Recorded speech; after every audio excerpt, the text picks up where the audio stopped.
ta zo tsaya inda tsayayye. Ni fa ga harshe na rike shi na kyale ganye. Batille ma ya kau. Mai jayayye shirin ka ya zan banyayye. Yan nanayen jihar mu sun fara a hayye. Batille ma ya kau. Kebbi sai na asir kaura. Faɗin hakan da hujja kwakwara. Batille ma ya kau. Sabon gwamnan jihar mu zai jaddada gyara. Zaben ka an kare komai, mi iya rage saura. Iyo ga Umar tafi da nan dibitin girma. Tafi da in ka ce kaja, ba wani mai dama. Batille ma ya kau. Tsohon sanata tafi da kaka ce kai ma. Idan bin jama'a ilahi ne ya wadata ma. Batille ma ya kau. Gurgu kauce jikin ka mai santa ya zo. Kebbi kowa bai ima, idan ba gudu gwarzo. Iyo shinkafa gare mu mun bar su da kanzo. Batille ma ya kau. Ga bai dukan ga gona na shirya na zo. APC ta zana. Shatima mai APC jihar mu kaga a gare arna. So yan jaha mu je duk mu yi kwana. Batille ma ya Domin kau. muna da gwarzon mu a rana. Wato mu ga tafiye dan Musa. Sai ya shehi Ibrahim. Jinjina da kyawun bai. Batille ma ya kau. Ga mata wallan bunza.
Ga sakon bai zan faɗi.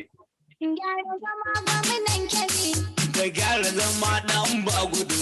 Mai shinkafa ɗan ba gudu. Kai sai ka yi takwas ga wannan Kebbi. Gyara zama gwamnan Kebbi. Talakawa a jihar Kebbi. Mun yarda ka maimaita muna. To kai. Gyara zama ɗan ba gudu. Mai shinkafa ga wannan Kebbi. Kabawa sai da godiya. Gwamnan mu ya nema na ayyuka. Gyara zama ɗan ba gudu. Mai shinkafa gwamnan Kebbi. Gabawa sai dai godiya ga wannan mu ya nemi na ayyuka. Gyara zama ɗan ba gudu. Mai shinkafa ga wannan Kebbi. Kabawa sai da godiya. Gwamnan mu ya nema na ayyuka. A hannun sama don Allah guda mahalicci sarkin duniya. Gyara zama gwamnan Kebbi. Kai ne kai yo dan ba gudu. Kai yadda ayo masa jiniya. Mai shinkafa ɗan ba gudu. Kai ka yarda ya jara kamar mu. Shekara hudu lami lafiya. Gyara zama gwamnan Kebbi. Roƙon da muke ya mai sama. Allah ka daɗo masa ɗaukaka. Gyara zama ɗan ba gudu. Mai shinkafa ga wannan Kebbi. Kabawa sai da godiya. Gwamnan mu ya nema na ayyuka. Ya rabu ka ƙara aminci a gun Muhammadu manzo mai maka. Gyara zama gwamnan Kebbi. Biyayye ɗaga Aminatu, Allah ka daɗa masa ɗaukaka. Mai shinkafa ɗan ba gudu. Bayan darajarka Muhammadu, Musa da bani zama haka. Gyara zama gwamnan Kebbi. Soyayyar ɗa da na riƙe, ta sani na samu ɗaukaka. Gyara zama ɗan ba gudu. Mai shinkafa ga wannan Kebbi. Kabawa sai da godiya. Gwamnan mu ya nema na ayyuka. Ga sakon wamban gogo na Allah zan kai gun jama'ar Kebbi. Gyara zama gwamnan Kebbi. Ku fito mu biyo dan ba gudu. Hanya ta yi ai ita ce ta bi. Mai shinkafa ɗan ba gudu. Ka don mai son kwashe a tashe ku tabbata tilas ne ya zubi. Gyara zama gwamnan Kebbi. Mu a jihar Kebbi sai dai hamdala. Gaunan mu ya nemi na ayyuka. Gyara zama ɗan ba gudu. Mai shinkafa ga wannan Kebbi. Kabawa sai da godiya. Gwamnan mu ya nema na ayyuka. Ga na babu Buhari mazan jiya. Nan ba gudu mulki ka iya. Gyara zama gwamnan Kebbi. Sanadin mulkin ka jihar Kebbi. Yasa aka san mu a duniya. Mai shinkafa ɗan ba gudu. Yo fannin noman shinkafa.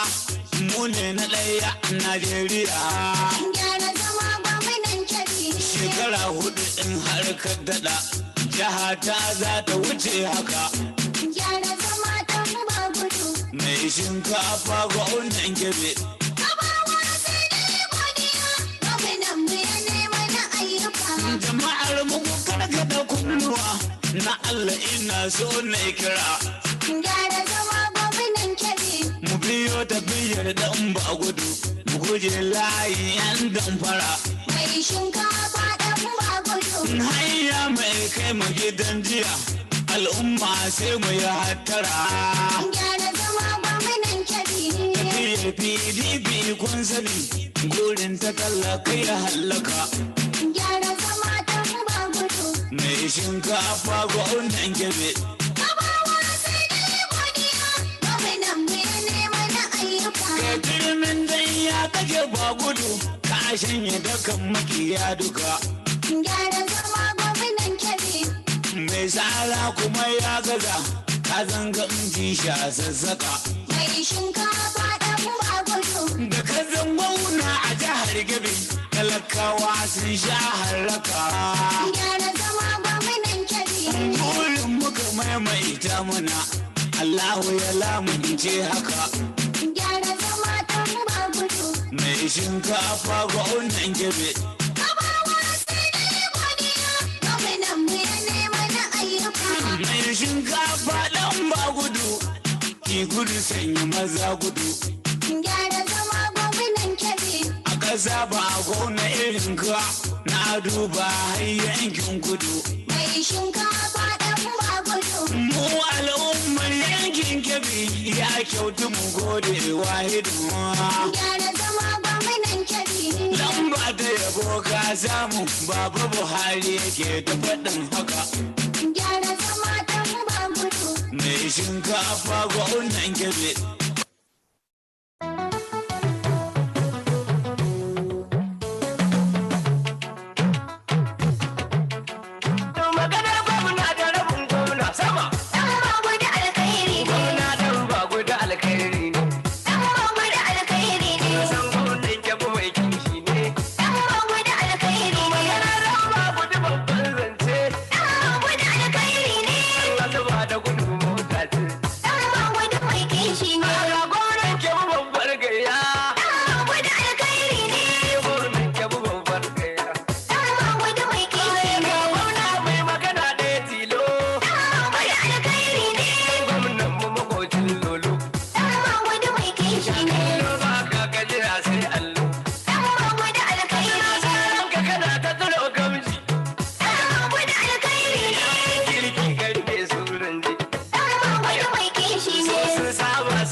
Saman tarkarce. Yan babu da alkhairi ne.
masu asara. A gaida ɗan ba gudu gwamna. Dan kwarai masu aba. A kyabba mun gamsu da ƙoƙarin ka ko yanzu ka ƙara. Ita kaɗawar shiga rariya bace masu kabewa. A gaida ɗan ba gudu gwamna. Mun ji daɗi yara ƙananan sun karɓi alewa. Ɗan ƙwarai masu amana. Yawa su da yake masu kyakkyawan Masu da kuwa a ɗan ba gudu.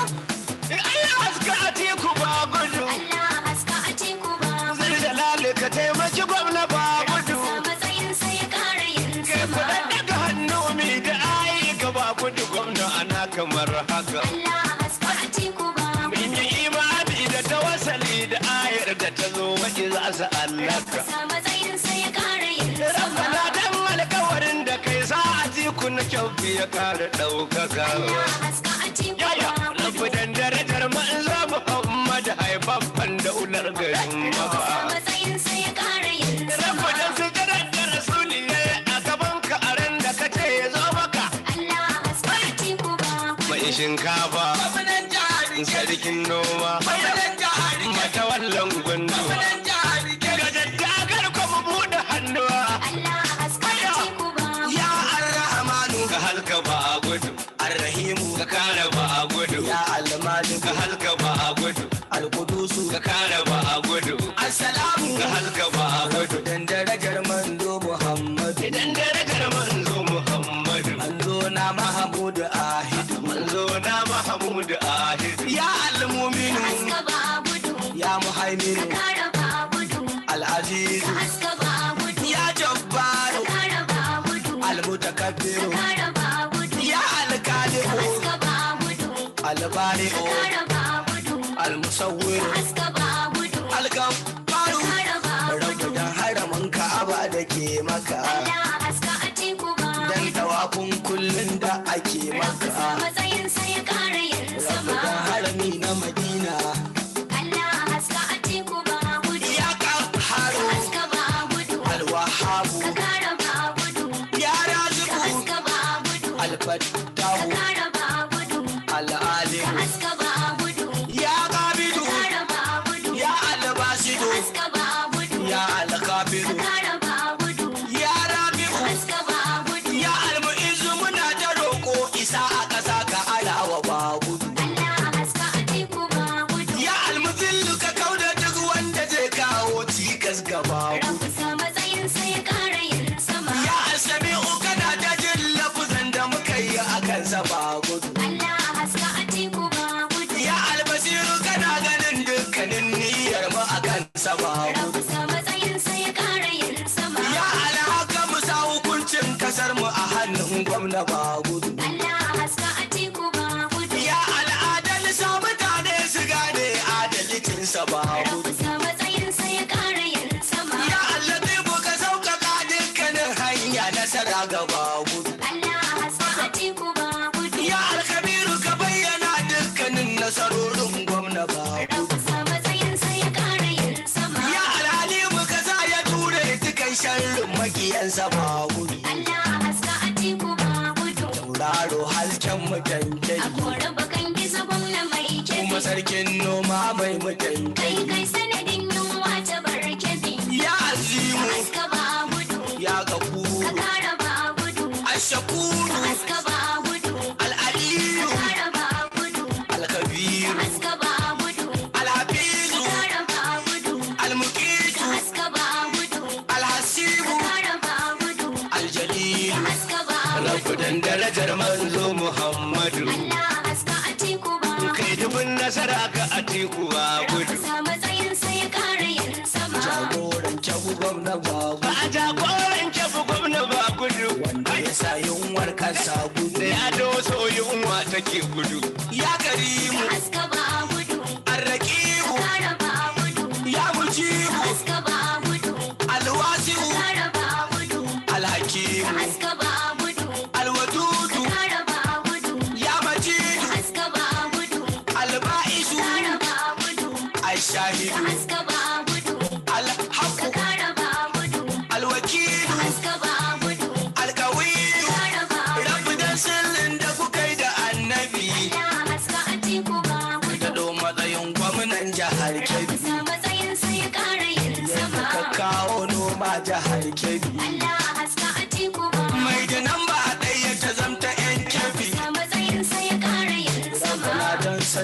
kake wa annabi Allah haska a teku ba gudu almatinu haska ba gudu alwaliyu kara ba gudu ya hamidu haska ba gudu ya almuhsi kara ba gudu almuqaddiru haska ba gudu almu'idu kara ba gudu almuhyi haska ba gudu almumitu kara ba gudu ya alhayyu haska ba gudu ya alqayyum kara ba gudu alwajidu haska ba gudu ya almajidu kara ba gudu alwahidu haska ba gudu ya al'adalu kara ba gudu as-samadu haska ba rabbu gudu dan darajar aure da fatiha Allah haska a teku ba rabbu gudu dan sirrin da yake izawaka matsayin sai ya kara yin rabbu sama dan sarkin ka gami da hailala Allah haska a teku ba rabbu gudu domin san da kake wa mai maka matsayin sai ya kara yin sa'ati sama kuna ba gudu ƙara ɗaukaka Allah haska a teku ba a gudu ƙasa sunan sai ya ƙara haskaka matsayin sai ya kara yin sama ya alƙadiru haska ba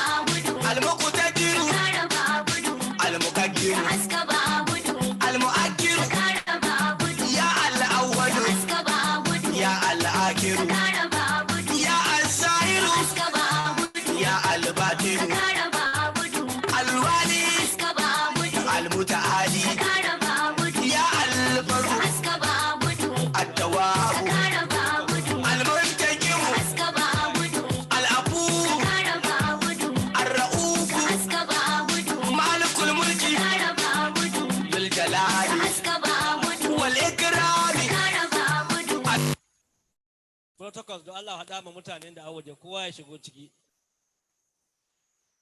kuma don Allah matso nan gaba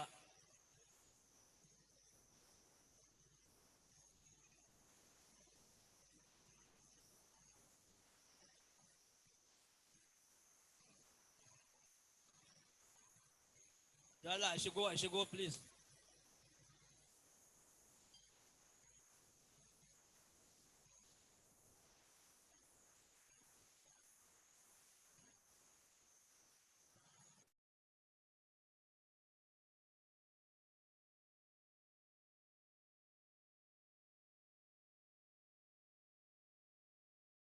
don Allah sanar da mutanen da ke can waje don Allah kowa ya shigo ciki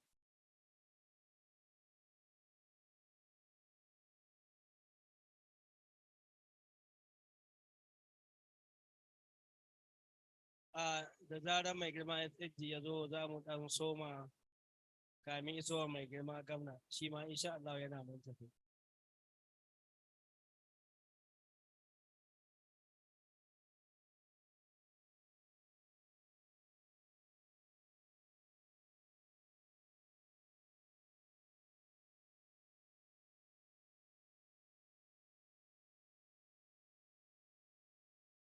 don Allah a shigo jama'a in Allah ya ta tun yanzu muke nan muna zaune kuma muna ƙara ba jama'a hankulin da aka yi muna godiya kwarai da gaske kuma da zarar zai ya zo za mu soma kamin mai girma gwamnati so kuma ɗazo kamar da na gaya muku da ni mai girma gwamna ya faɗi jirgin farko ya sauka tuntuni na biyu kowane lokaci a hali yanzu zai sauko in Allah da kuma mai girma gwamna zai zo nan insha Allah amma ya ce sai ya zo a ci gaba kafin a shigo a wannan wuri don Allah kowa ya zazzauna don Allah a samu ya zazzauna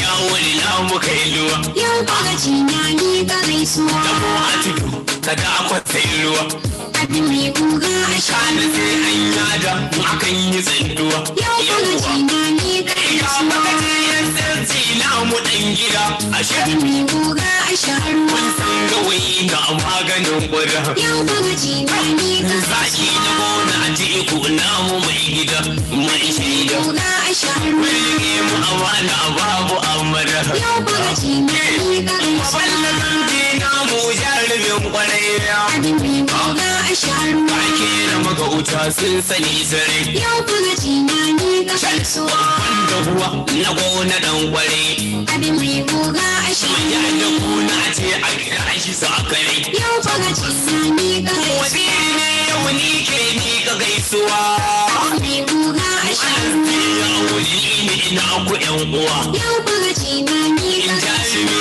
yaron ji a gaba ni ka gaisuwa abin mai goga a shi ga mu tsawon gwallo namu yau faga cinani ga a ce ku ba ku koshi maganin amuru abin mai goga a shi gwamnan kyabu mai haƙuri kamar doho yau faga cinani ga sarkin noma tuni walla ka zamo abin mai goga a shi mune mai maraba da zuwa auditor general you are welcome sir kuma tuni mun gaya muku wakilan masu martaba tarakuna ya wuri da zuru sun riga sun zo sun haɗu alheri akwai acting permanent secretary suna nan a wannan wuri duk mune musu lale marhabu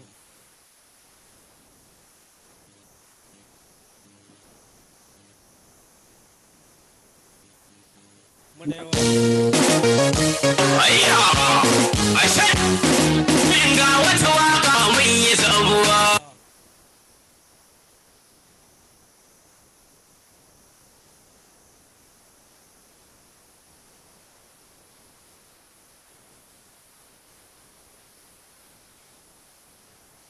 da yake mai girma mukaddashin shugaban ma'aikata ya shigo permanent secretary za su je su yi gaisuwa insha Allah akwai ta budget and economic planning akwai ta women affairs akwai ta environment suna na wannan wuri akwai acting council health acting council water resources akwai na civil service commission akwai na general admin duk suna na a wannan wuri duk muna yi musu fata alheri akwai na information acting council information shi ma muna mai maraba da isowa da director information duk muna yi muku fata alheri don Allah jama'a a shigo a zazzauna don Allah a yi haƙuri don Allah a shigo protocol don Allah gaya mutane kowa ya zazzauna don Allah kowa ya koma wuri shi ya zauna distinguished ladies and gentlemen let's resume to our seat please don Allah kowa ya san wuri shi da don Allah ya zazzauna don Allah kowa mai koma wuri shi ya zauna a shigo ciki don Allah kuma tuni mai girma kwamishinan kasafin kuɗi na jihar Kebbi da tattalin arziki Dr. Abban Sani Kalgo yana nan a wannan wuri PhD shi ma yana nan a wannan wuri State Accountant General shi ma ya riga ya iso mu ne mai maraba da zuwa kuma tuni Auditor General yana nan shi ma mu ne mai fata alheri akwai Permanent Secretary akwai Acting Permanent Secretary duk su ne akwai kuma shugabannin ƙananan hukumomi akwai sole administrators na area development su ma suna nan a wannan wuri muna yi musu fata alheri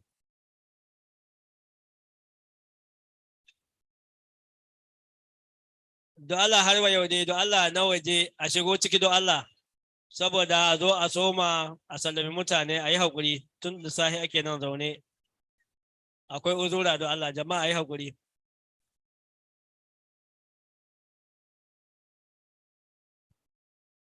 ta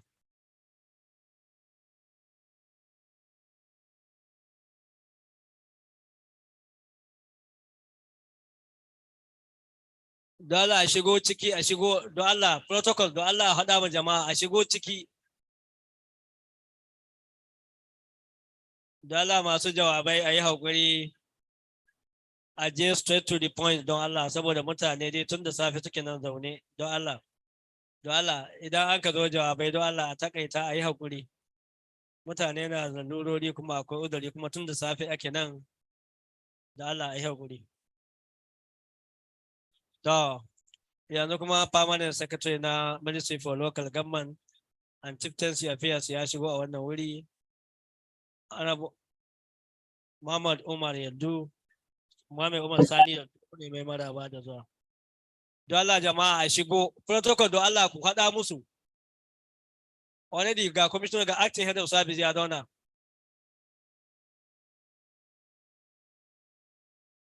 to yanzu da zarar tsaji ya zo za mu soma insha Allah amma daga bisani mai girma gwamna zai shigo shi ma in Allah ya yarda. Allah ya yarda kame wannan lokaci jirgin da ya yi kusan sauka insha Allah. Ko ma yanzu ya sauka. Muna fata Allah ya kawo su lafiya.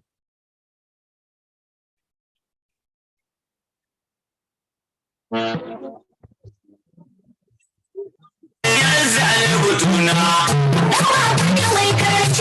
girman Kebbi da ke ra'ayina Kasa kai yan Kebbi jam'iyyar lema ba ta kaiwa. ya hannun sama lillahi tabarak mai komai Amma wani mai karcewa ka kai ne ke ba bawa mulki in kala mulki waiwai kasa lema su wani. ga mata wannan gwando ta ala roƙo na Allah ya yi mai Dan uwa da mai karcewa.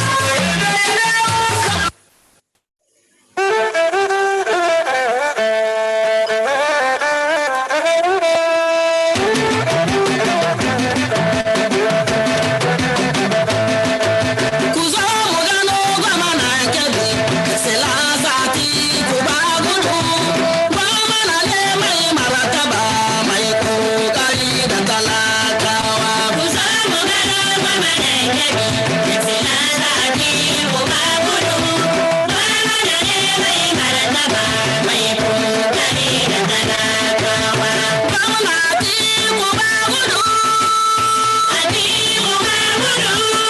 Allah ne ya zabe ka, jama'a sun ka zabe ka.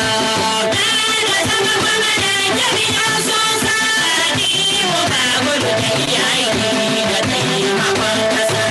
Ku zo mu gano kuma da gidi, kina sa ni mu ba gudu. Ba mana ne mai martaba mai kokari da talakawa. Yau zaben ka yayi ta kan mata da maza murna suka yi. Wanda yadda kake kwazo ga yan Kebbi Allah sa matsayin ka ya yi sama. Na gode. Allah haska a teku ba gudu. Allah haska a teku ba. Zai da lalata taimaki gwamna ba gudu. Sa matsayin sai ya ƙara yin sama. Daga hannu mai da ayi gaba gudu gwamna ana kamar haka. Allah haska a teku ba. Mun yi imani da tawassali da ayar da ta zo wace za su allaka. Sa matsayin sai ya ƙara yin sama. Sana dan alkawarin da kai za a ji kun kyau ya kara ɗaukaka. Allah haska a teku ba. Yaya alfudan darajar manzo Muhammad haifafan da ular garin Sa ba. matsayin sai ya ƙara yin sama. Saboda su karantar rasuli ne a gaban ka a ran da kace ya zo maka. Allah haska a teku ba. Mai shinkafa, sarkin noma, mata wallan gwandu. Ga daddagar ko mu buɗe hannuwa. Allah haska a teku ba. Ya Ar-Rahmanu ka halka ba a gudu. Ar-Rahimu ka kare ba a gudu. Ya Al-Malik ka halka ba a gudu. Al-Qudusu ka kare ba a gudu. Assalamu ka halka ba a gudu. Dan darajar manzo Muhammad. Dan darajar manzo Muhammad. Manzo na Mahmud Ahid. Manzo na Mahmud Ahid. Ya Al-Mu'min. Haska ba a gudu. Ya Muhaimin. Kara ba a gudu. Al-Aziz. Haska ba a gudu. Ya Jabbar. Kara ba a gudu. Al-Mutakabbir. Kara ba a gudu. Ya Al-Khalid. Haska ba a gudu. Al-Bari. Kara ba a gudu. Al-Musawwir. Haska ba a gudu. Al-Gaffaru. Kara ba a Rabu gudu. dan haramin Ka'aba da ke maka. Allah haska a teku ba. Dan tawafin kullun da ake Rabu sa maka. matsayin sai ya ƙara yin Rabu sama. dan harami na Madina. Allah haska a teku ba gudu. Ya Qahharu. Haska ba gudu. Al-Wahhabu. Ka kara ba gudu. Ya Raziqu. Haska ba gudu. Ka Al-Fattahu. kara ba gudu. Al-Alim. Haska ba gudu. Ya Qabidu. Ka kara ba gudu. Ya Al-Basidu. Haska ba gudu. Ya Al-Qabidu. Ka kara ba gudu.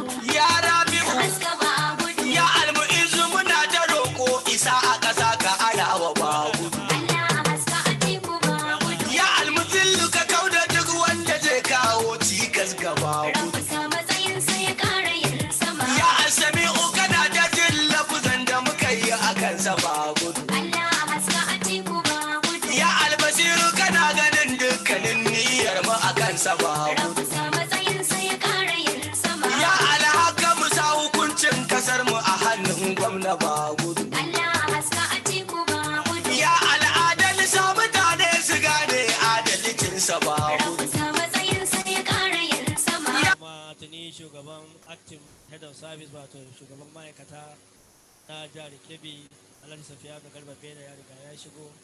Honorable Commissioner na Basic and Secondary Education Honorable Hassan Muhammad Shalla ya riga ya shigo tuni mu ne mai fata. Kuma akwai permanent secretary, akwai acting farm commissioner na a wannan wuri, akwai accountant general, akwai auditor general, akwai chairman na board of internal revenue shi ma yana na a wannan wuri. Kuma uwayenmu sarakunanmu na yanka suna nan, akwai wakili mai martaba sarkin Gwando, akwai wakili mai martaba sarkin Kebbi Argungu, akwai wakili mai martaba sarkin Yawuri, akwai wakili mai martaba sarkin Zoro, duk mu ne wasu fata a alheri.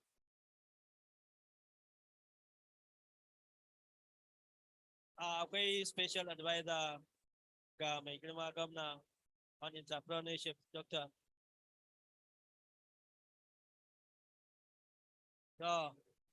Secretary na Council of Chief ya faɗa mana cewa mai martaba sarkin Kebbi Argungu ya ba Garba Dutse Mari harton Kebbi.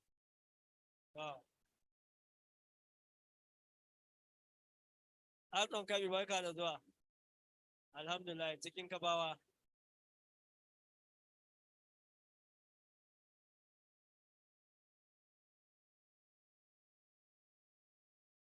So out of Ajabama. May now recognize NUT talakana shawarka. Baba ƙauren Gwando in ka fito muna layinka. Tambaran zaki ne wanda ba kalar kure ba. Sai ƙaura.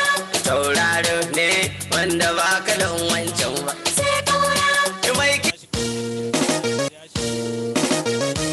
ayya ashe ga wata waka mun yi sabuwa. Abi mai guga a sharuwa. Mai takin abi mai guga a sharuwa. Yau buga jinani ga Ya gaisuwa. gaba ne yace in miƙa gaisuwa. Abi mai guga a sharuwa. Gaskiya mai yawo da namu kai luwa. Yau buga jinani ga gaisuwa. Da mu a tudu kada akwa sai ruwa.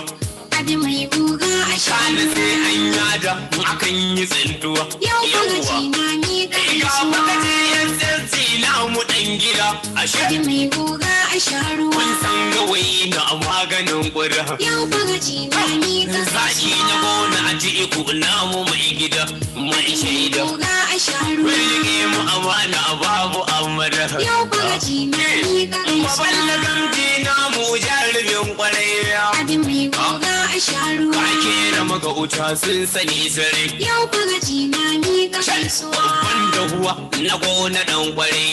Abi mai guga a Mai sharuwa. da kuna ce a kira shi su a kare. Yau buga jinani ga gaisuwa. Waziri ne yau ni ke ni ka gaisuwa. Abi mai guga a Anas sharuwa. ya wuli ne ina ku ƴan uwa. Yau buga jinani In ga jarumi gaisuwa. yaron ji a gaba ni ka gaisuwa. Abi mai guga a Shiga mu sharuwa. tsawon gwando namu. Yau buga jinani ga A ce ku gaisuwa. fa a gudu ko shi maganin amo. Abi mai guga a sharuwa. Baunan kebu mai haƙuri kamar damu. Yau buga jinani ga gaisuwa. Sarkin noma tuni wallaka azamu. Abi mai guga a In sharuwa. kai ne sanadin kebi an kasan da mu. Yau buga jinani ga gaisuwa. Wakar SSC ce na kirkiro. Abi mai Wayo, guga a mai sharuwa. mallakin abu kun san ya wuce a ruhu. Yau buga jinani ga Ko gaisuwa. ina jama'a kebi da kuma tattaro. Abi mai Ashe, guga a kusan da sharuwa. mai tafiya bai ɗai da mai jiro. Yau buga jinani ga gaisuwa. Shuka muka yo a jihar mu ta tsiro. Abi Tabbas mai guga a sharuwa. wanda ya hau sama za ya gangaro. Yau buga jinani ga gaisuwa. A teku ba gudu na amuka biya. Abi mai guga a A sharuwa. jihar Kebbi kai aka yi wata iniya. Yau buga jinani ga gaisuwa. Kowa ga dare ya ganki safiya. Abi mai guga a sharuwa.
Your Excellency, distinguished ladies and gentlemen, may I now invite the Secretary to the State Government, Alaji Babale Omar Yahudi, Member of National Institute, Pagachin Yahudi, to give us the address of welcome.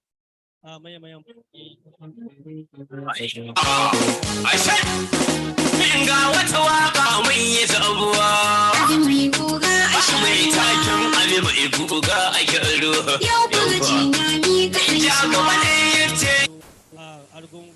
Gwando Argungu Yahudi da Zuzu suna nan a wannan wuri, kuma muna musu fatan alheri. Muna yawa kowa da kowa, akwai shugabannin ƙananan hukumomi, akwai area development, kowa da kowa muna mai fatan alheri. SAD zai da wani ma. Thank you, sir.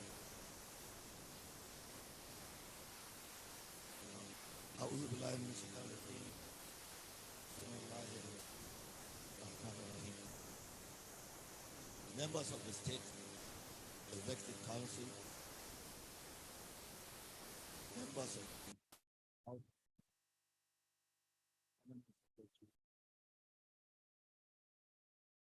representative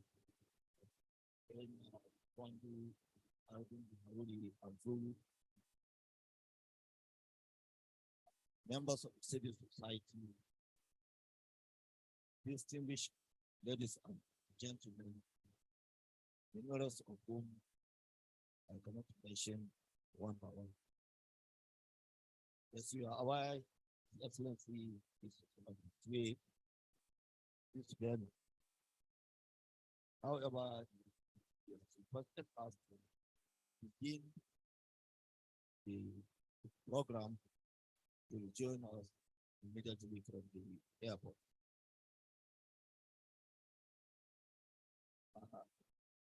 The job has been given to welcome all of you to this session.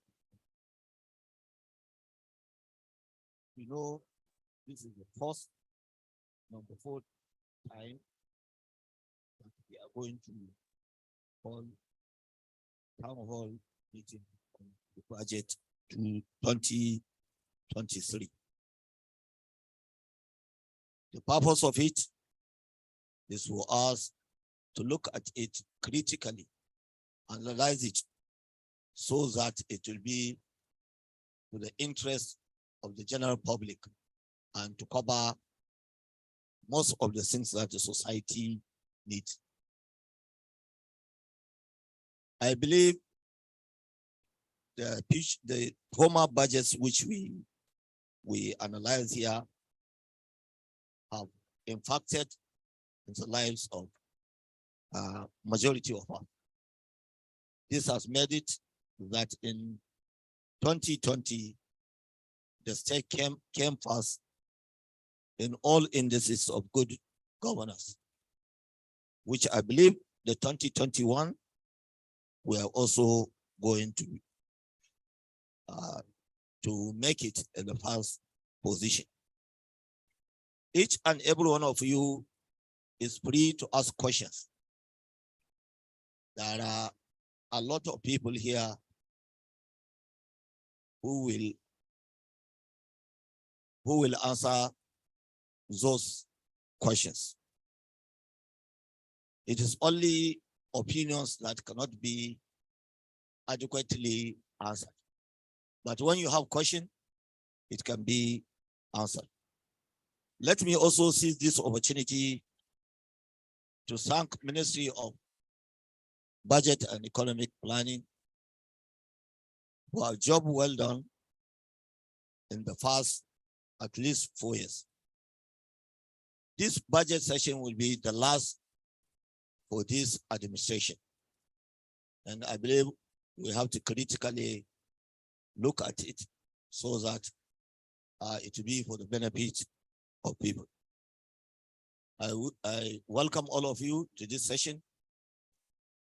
And I wish at the end we'll make a document that will make life easy to the general public. I wish all of us Allah's guidance and successful deliberation. Thank you very much.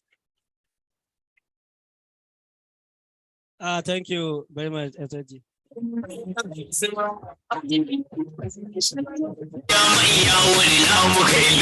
Distinguished ladies and gentlemen, you can now tune into Facebook.com NTA Benin Kebbi. They are going live. Kuchigawa.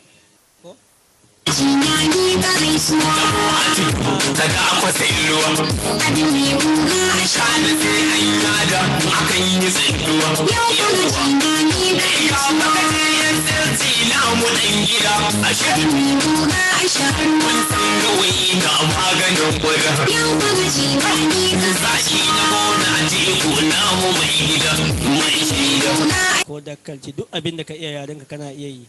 Abin da aka so dai makasudi dai shine mutane su fahimci abin da ya kawo mu nan. Kakka damu, kowane yare ka iya, ka faɗi abinka kowa na ji. Saboda wani na son ya bada gudunmawa kuma bai iya abin nan, amma ka faɗi kowane yare ka faɗi ana ji. Mun gode. A yanzu kuma za mu gayyaci permanent secretary Hajiya Aisha M. Usman saboda ita ma ta zo ta yi jawabi a wannan wuri. Distinguished invited ladies and gentlemen, overview of the 2022 budget performance, let me kindly invite the Permanent Secretary Minister of Budget and Economic Planning, Hajiya Aisha M. Usman. The Permanent Secretary, Ma.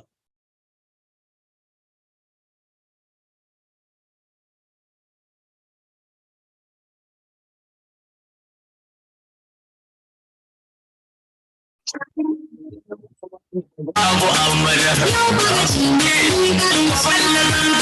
Mu jarumin kwarai ya. Baki na magauta sun sani sare. Wanda ruwa na gona nan gware. Manya da kuna ce a gida a shi sakare. Waziri ne yau ni ke ni ga gaisuwa. On the already established protocols. I'm here this afternoon to present the performance of the 2022 budget. As you can see, I have the following outlines for the presentation. Please let me see this next slide. We have, just go through, we have an overview of the budget. This is the presentation outline.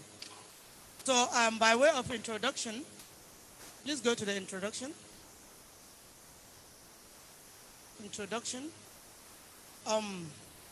By way of introduction, the 2022 budget, tagged as the budget of economic consolidation, was based on the assumption of certain performance variables.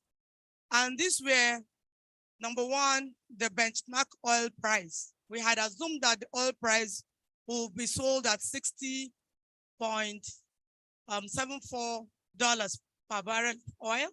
We also assumed that we will have a production of 1.8 million barrels per day. We had also assumed that the Naira will be at 410.15 to a dollar, while inflation rate was at 11.9. VAT was to increase by 17%, and also IGR, our internally generated revenue, will increase by 14%. Despite these assumptions also, based on these assumptions, we came up with a budget size of about 189,237,459,798. And we had out of this budget, 128,067,008,114 was the capital budget, while the recurrent budget was 61,170,451,684. This aggregated into personnel cost 36 billion, overhead cost 24 billion. Despite this size of the budget, there were many factors that determined the performance of the above assumptions. And mostly these assumptions were unforeseen. It is very clear that the global economy has not yet really recovered from the effects of COVID-19 pandemic, with some countries like China recording new infections. We also know that the Russian-Ukraine war was unforeseen, and it had brought about a lot of challenges and adjustments with adverse multiplier effects to the global economy. As a result, the revenue performance of the federal government was 63% below the target due to the reduced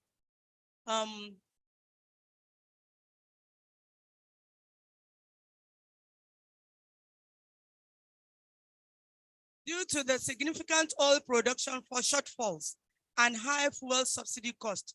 We all know that we had an issues of banditry, which as a result, we couldn't produce the 1.8 million barrels of oil we thought we would produce. At the end, we could only get 1.30 million barrels of oil per day. And we had to pay 1.59 trillion on subsidy. All this affected receivable revenues, both from the states and from the local governments.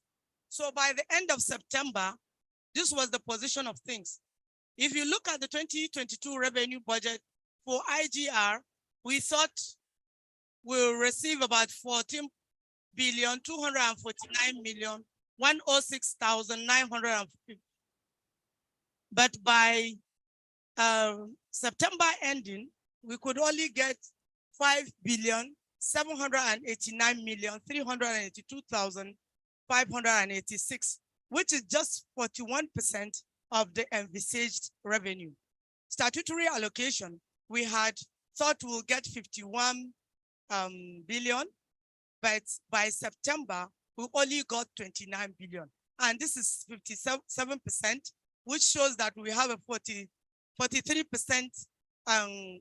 below the target. So from all indications, by the end of December, we are not likely to get the 51% we had, 51 billion we had thought we'd get.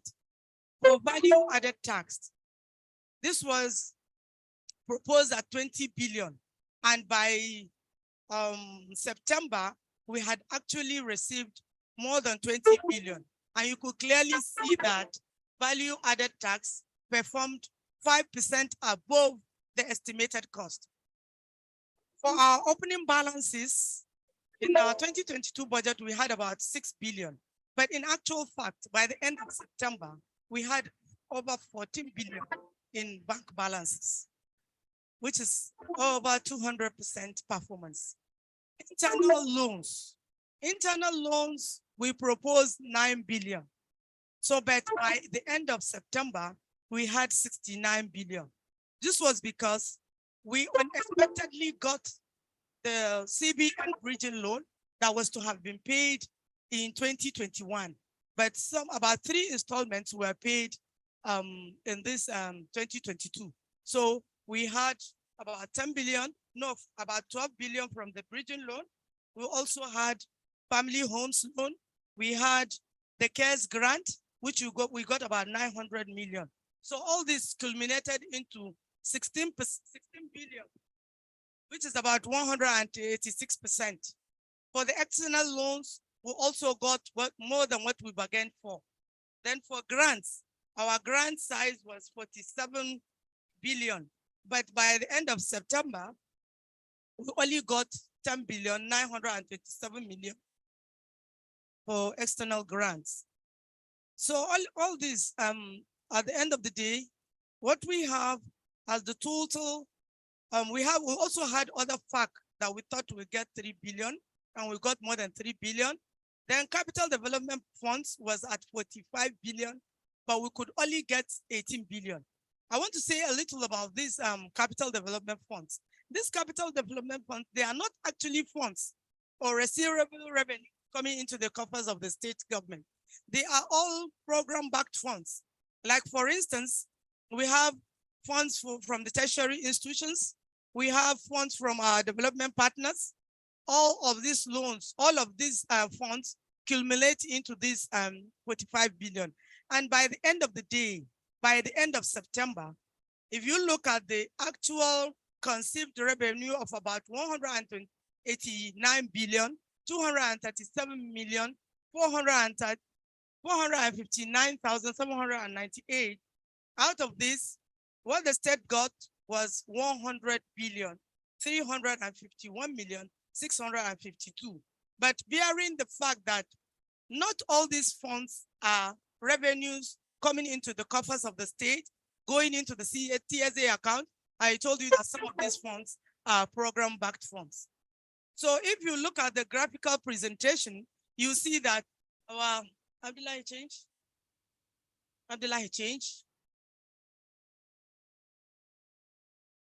You see that internally generated revenue, you see the graph, you see that we are not even halfway to where we want to do be. The statutory allocation is not really bad.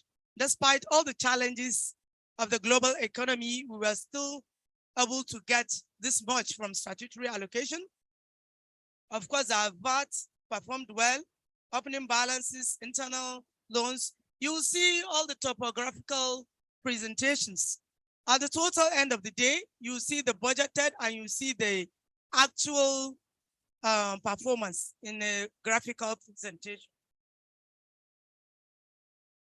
So again, if we look at the overall budget performance report, January to September, that personnel cost, we budgeted 36,193,541,804. Your Excellency, you are welcome to this meeting. We are just presenting the performance of the 2022 budget. As I was saying, the personnel cost, the budget was 36,193,541,804. And the actual expenditure on personnel costs, including pensions, we had, as of September, we paid 24,266,614,664. And you can see that the percentage on this head is about 67%, because we know that on a monthly basis, we get our salaries. So, and for our overhead costs, we had a budget of 24,976,000,000. And by the actual expenditure by the end of September was 15 billion. And the performance is 64%. Capital expenditure we had planned 128. But I want to say that this capital expenditure also includes some non-discretionary funds from development partners. So that is why you see that the capital expenditure is normally very high. But in actual fact, we could spend only 28 billion because it is a function of what comes into the state.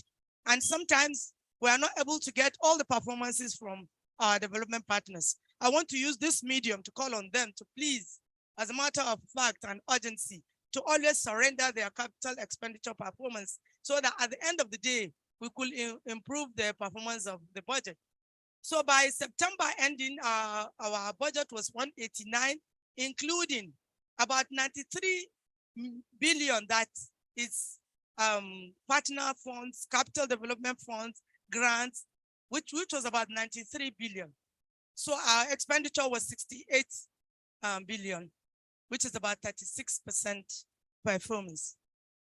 So you see the graphical presentation of the budget. And we see that always the proposal is a bit on the high side because of certain the assumptions I had initially enumerated. If you look at the monthly spread, you see that from January, Abdullah, please change the slide. You see that from January, statutory allocation contributed 3.5, February, all through down to September, you see what we got under statutory allocation. As for our IGR, you see that we got 540.7 because actually the returns were quarterly. So you see first quarter, we picked up second and third quarters of the year. VAT performed very well. Other FAC also performed very well. So you also see the graphical presentation of this. But when you come to actual expenditure analysis, receipt versus expenditure, you see that in January, our total revenue, IGR, statutory allocation, VAT, and other FAC transfers that we initially used to call miscellaneous contributed 5.5. Our personnel costs and our overhead costs for that month was 3,052,000,000. Capital expenditure was 1.5 billion, and the total expenditure for that month, recurrent and capital, was like 4.6 billion. And we just had a balance of less than 1 billion in the coffers. So if you look at February, the same thing. For May, what we actually got, and if you subtract from our expenditures, you see that even April, we had negative balance. Even February, we had negative balance. So that is why those opening account balances are very important. For months that you do not get enough from the federal, you use those opening balances to augment. Otherwise, look at we got 4.3, but our total expenditure was 4.7 billion. We have to look for other places to balance these expenditures. So also, as you can see all down the line, for total IGR 56 billion. That is what I was saying against that budget. You see, in actual fact, it just means that from January to September, the actual monies that came into our TSA account was actually 56 billion, 360,163,312 against a total expenditure of 54 billion, 110,026,738. So, and we have a balance of 2.2,250,000,000 from all these receivable revenues. So we see that the whole essence of budget is to capture all interventions in the state. But it's important for us to understand that not all this money is money coming into the state. So if you see a budget of 200 billion, it doesn't mean that all that 200 billion is money coming into the coffers of the state. I think this is important for us to appreciate and understand. So you see the performance in terms of revenue received versus expenditure. You see how I categorized it. We have, Adela, you are not changing the slides. Yes. You see the total revenue in blue. You see capital, the total personnel and overhead in green.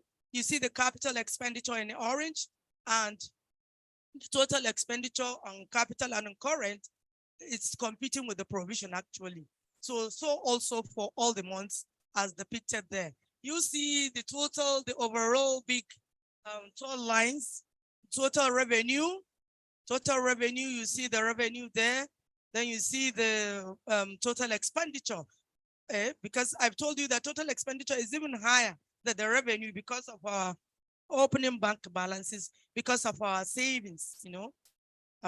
So I want to tell you that even as far as, even apart from SIFTers, though the management of funds is also part of SIFTers, we've managed to score very well.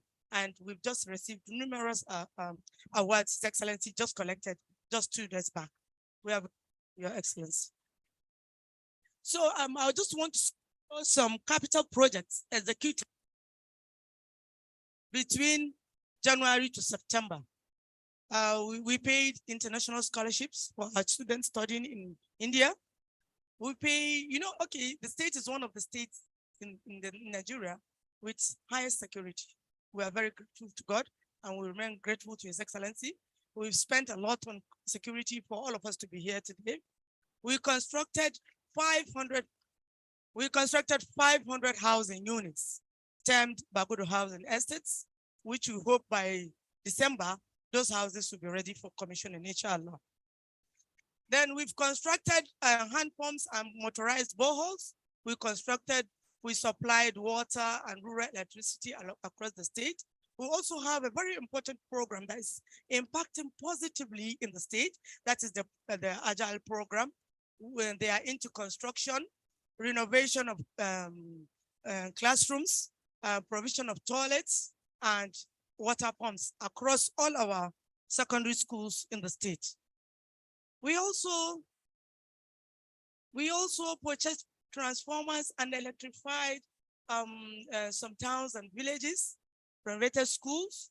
We did cash transfer to over 5,000 women who were paid 40,000 as 8 months accrued and transfers. This amount was over 4 billion naira. This thing was paid to women during the fasting period.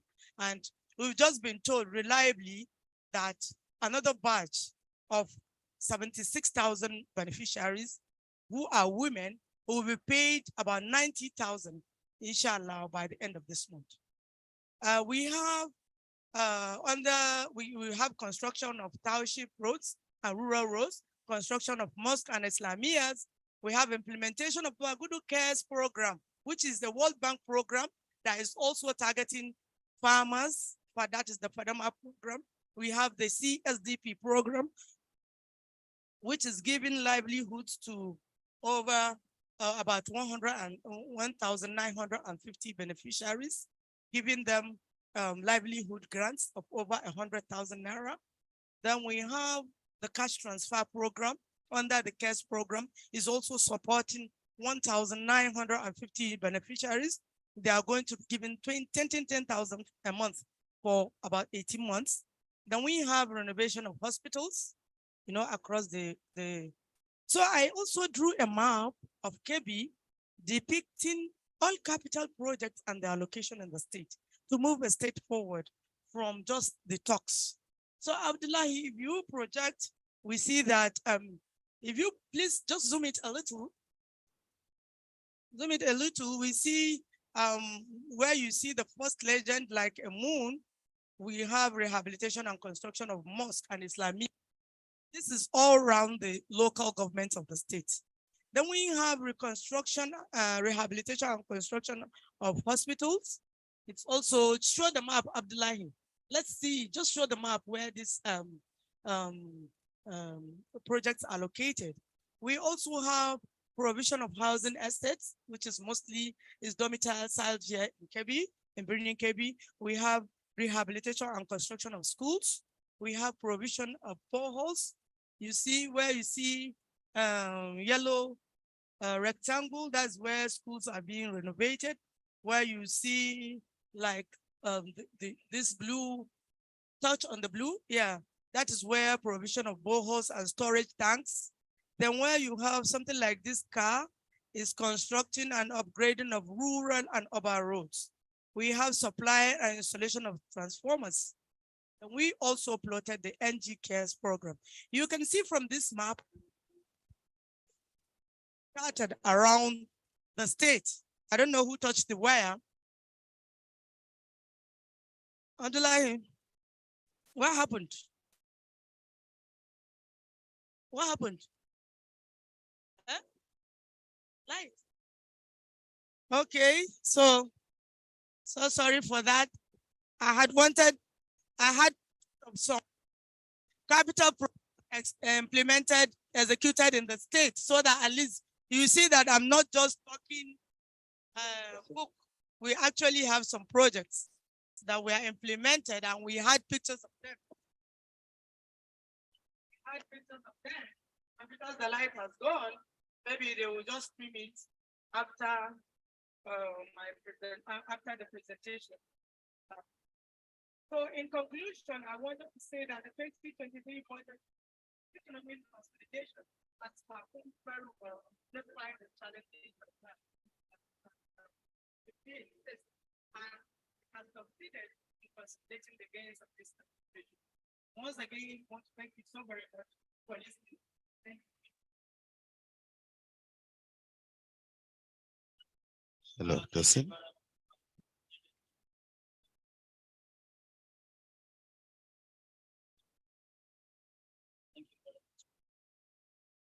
Your Excellency, distinguished ladies and gentlemen, may I now call upon the Honorable Commissioner of Budget and Economic Planning, Dr. Abbas Sani Kalgo, for the review of 2023 budget. Highlight on 2023 budget.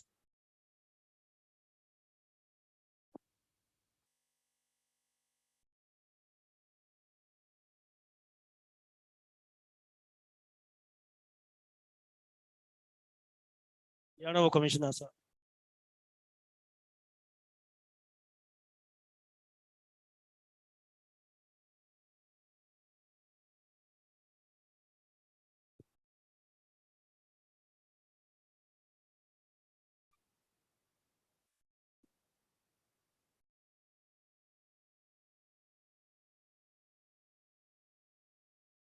Highlight of 2023 budget. Honorable Commissioner, Budget and Control, Dr. Abbas Ali Kalou. Sir.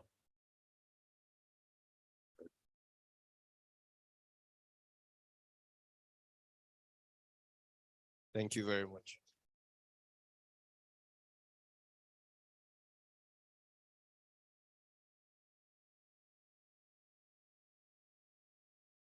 Your Excellency, the Governor of Kebbi State, Senator Abubakar Atiku Bagudu, the Secretary to the State Government, Head of Service, Honorable Commissioners, representatives of Royal Fathers, of the various emirates, Honorable Commissioners, Permanent Secretaries, Special Advisors, civil society organizations, NGOs, ladies and gentlemen, good afternoon. Today, I stand before you to present the highlights of the 8th and final budget of the Senator Abubakar Atiku Bagudu-led administration. Over the last 7 years in which this administration has been at the helm of affairs, we have had calls to present spending plans that reflected our topmost priorities and also our economic realities. These budgets came with their challenges, but they also came with their opportunities. The 2016 and 2017 budgets challenged us because we witnessed a decline in oil revenue resulting from lower oil prices, and the state was forced to adjust to the attendant consequences via belt tightening. The 2018 and 2019 budgets saw us begin to come out of those economic challenges, and just as we thought we were out of the doldrums, 2020 came with an unprecedented global shutdown as a result of the COVID-19 pandemic. The economic challenges of 2020 were of the kind that generations the world over had never seen. The Bagudu-led administration was forced to respond in 2020 with a downward revision of the budget as global oil prices on which the country depends entered negative territory for the first time in living memory. Even in those dire straits, the Bagudu-led administration maintained essential spending to ensure critical service provision were maintained and infrastructural deficits were bridged. This administration responded in the same manner in the years 2021 and 2022 by seeing the economy as a result of, by seeing the faltering economy as a result of the pandemic, not in the light of its consequences, but in the light of the many opportunities that it presented. The 2021 and 2022 budgets adapted appropriately by recognizing our economic peculiarities and ensuring that the state remained afloat through prudent management of economic resources, crafted spending plans aimed at economic growth. Your Excellency, in line with your instructions, the proposed 2023 budget for Kebbi State has continued in the same trend. The budget highlights, which I'll present shortly, will show that we have continued on the same trajectory of presenting spending plans that target human capital development, economic growth, while ensuring that the state remains a mecca for attracting investments. Your Excellency, you have constantly reminded us that events such as this are not partisan events, but a platform for meaningful exchange and for us to present our scorecard to the citizens. So before I go on to present the budget highlights, it is apt that I ask, what will be the legacies of this administration? Ladies and gentlemen, our legacies will be transparency, accountability, probity, fiscal responsibility, economic transformation, infrastructural development, youth inclusion, women empowerment, and poverty reduction. I don't say this just to massage our own egos or without evidence. On Monday night in Abuja, I accompanied His Excellency, the Governor, to an award night on state fiscal accountability and transparency organized by the Federal Ministry of Finance in collaboration with the World Bank. On that night, Kebbi took away 5 awards. His Excellency received awards on behalf of the state for debt responsibility, fiscal responsibility, domestic revenue mobilization, efficiency of public expenditure.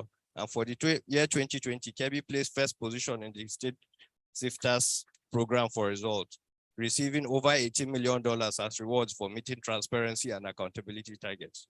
We expect the same feat when the 2021 assessments are concluded in the coming days. In the same vein, yesterday, the NNPC and 3D High-Tech Systems as core investors signed off on the $110 million ethanol plant, of which the groundbreaking will happen in the next couple of months. The multiplier effects of that investment will reverberate through the Kebbi State economy for decades to come. Not to end there, workout in Argungu is doubling its capacity. The successes of the rice revolution started and cemented here in Kebbi will place this administration in its rightful place in the history pages. Not also to forget that GB Foods in Ngaski is making investments of up to 4 billion naira annually. The list is endless. Your Excellency, ladies and gentlemen, let me conclude by saying that the achievements are many despite the numerous challenges. The Bagulu-led administration will leave Kebbi in a much better condition than it met it. I say without any fear of contradiction, that His Excellency's successor will inherit a state that is fiscally robust and ready to face the challenges of the future. With your kind permission, Your Excellency, I will now go on to present the highlights of the 2023 proposed budget of enduring legacies.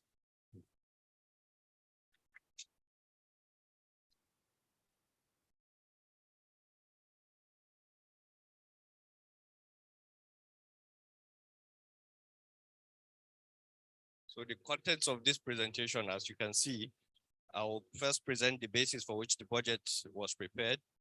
And I'll also go through the history of the last 7 budgets, 2016 to 2021, 2022, which I have tagged the Bagudu budgets for the purpose of this presentation, just so we are clear that these are the budgets for which this administration handled completely. So excluding the 2015 budget. So these are budgets 2016 to 2022.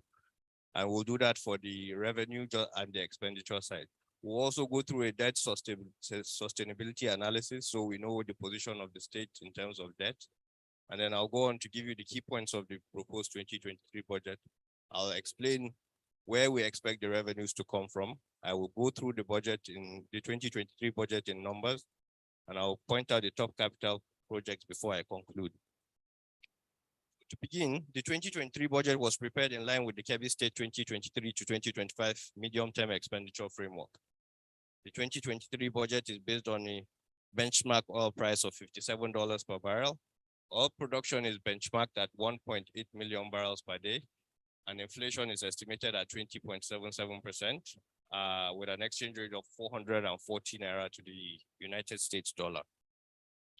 I will now quickly go on to give you a historical perspective of budgets 2016 to 2022.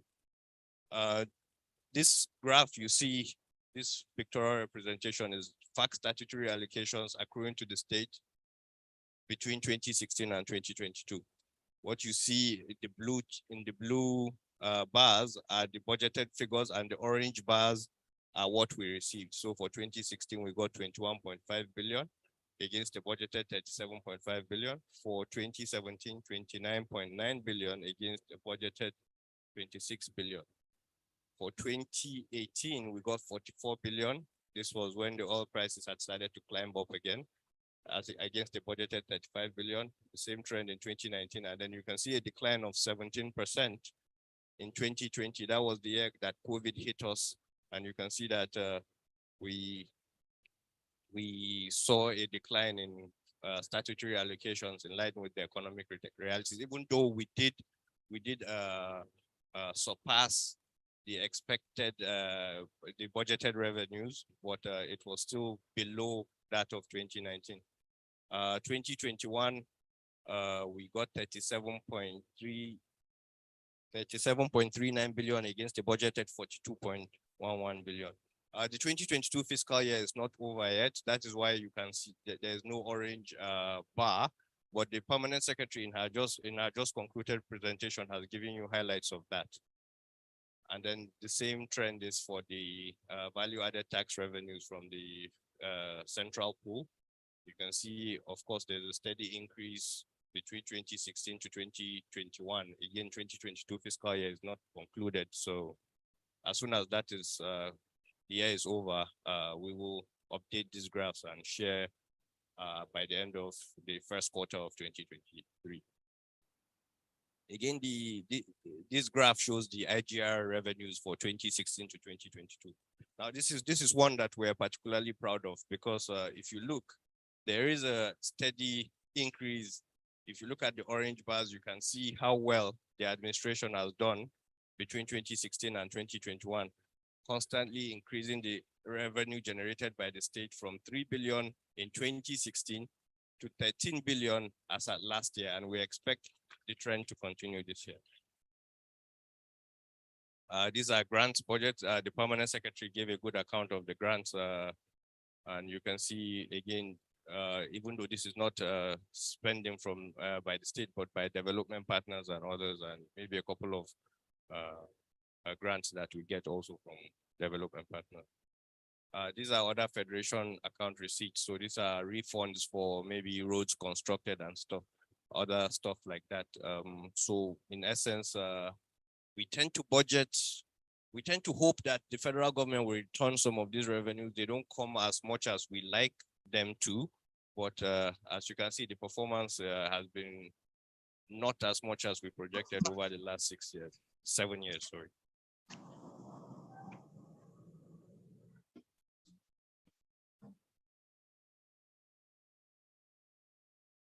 We got a couple of loans like the permanent secretary showed us in her presentation this year.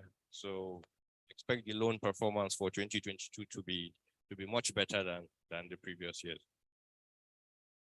And then these are the expenditure performances. These are personnel costs between 2016 and 2022. I'm sure the civil servants in the room can attest their salaries are always on time. So you can see the performances are pretty high here. So for 2016 to 2021, we more or less always paid on time, and it's the same with these are the social contributions. So these are about pensions and gratuities. Also, again, you can see very significantly higher performance than on the other indices that I've presented. Overheads, again, for running costs of government and government machinery, you can see again reasonably high. Again, the government attaches priority to ensuring that essential services are maintained. So you can see that the revenues the expenditures are much better.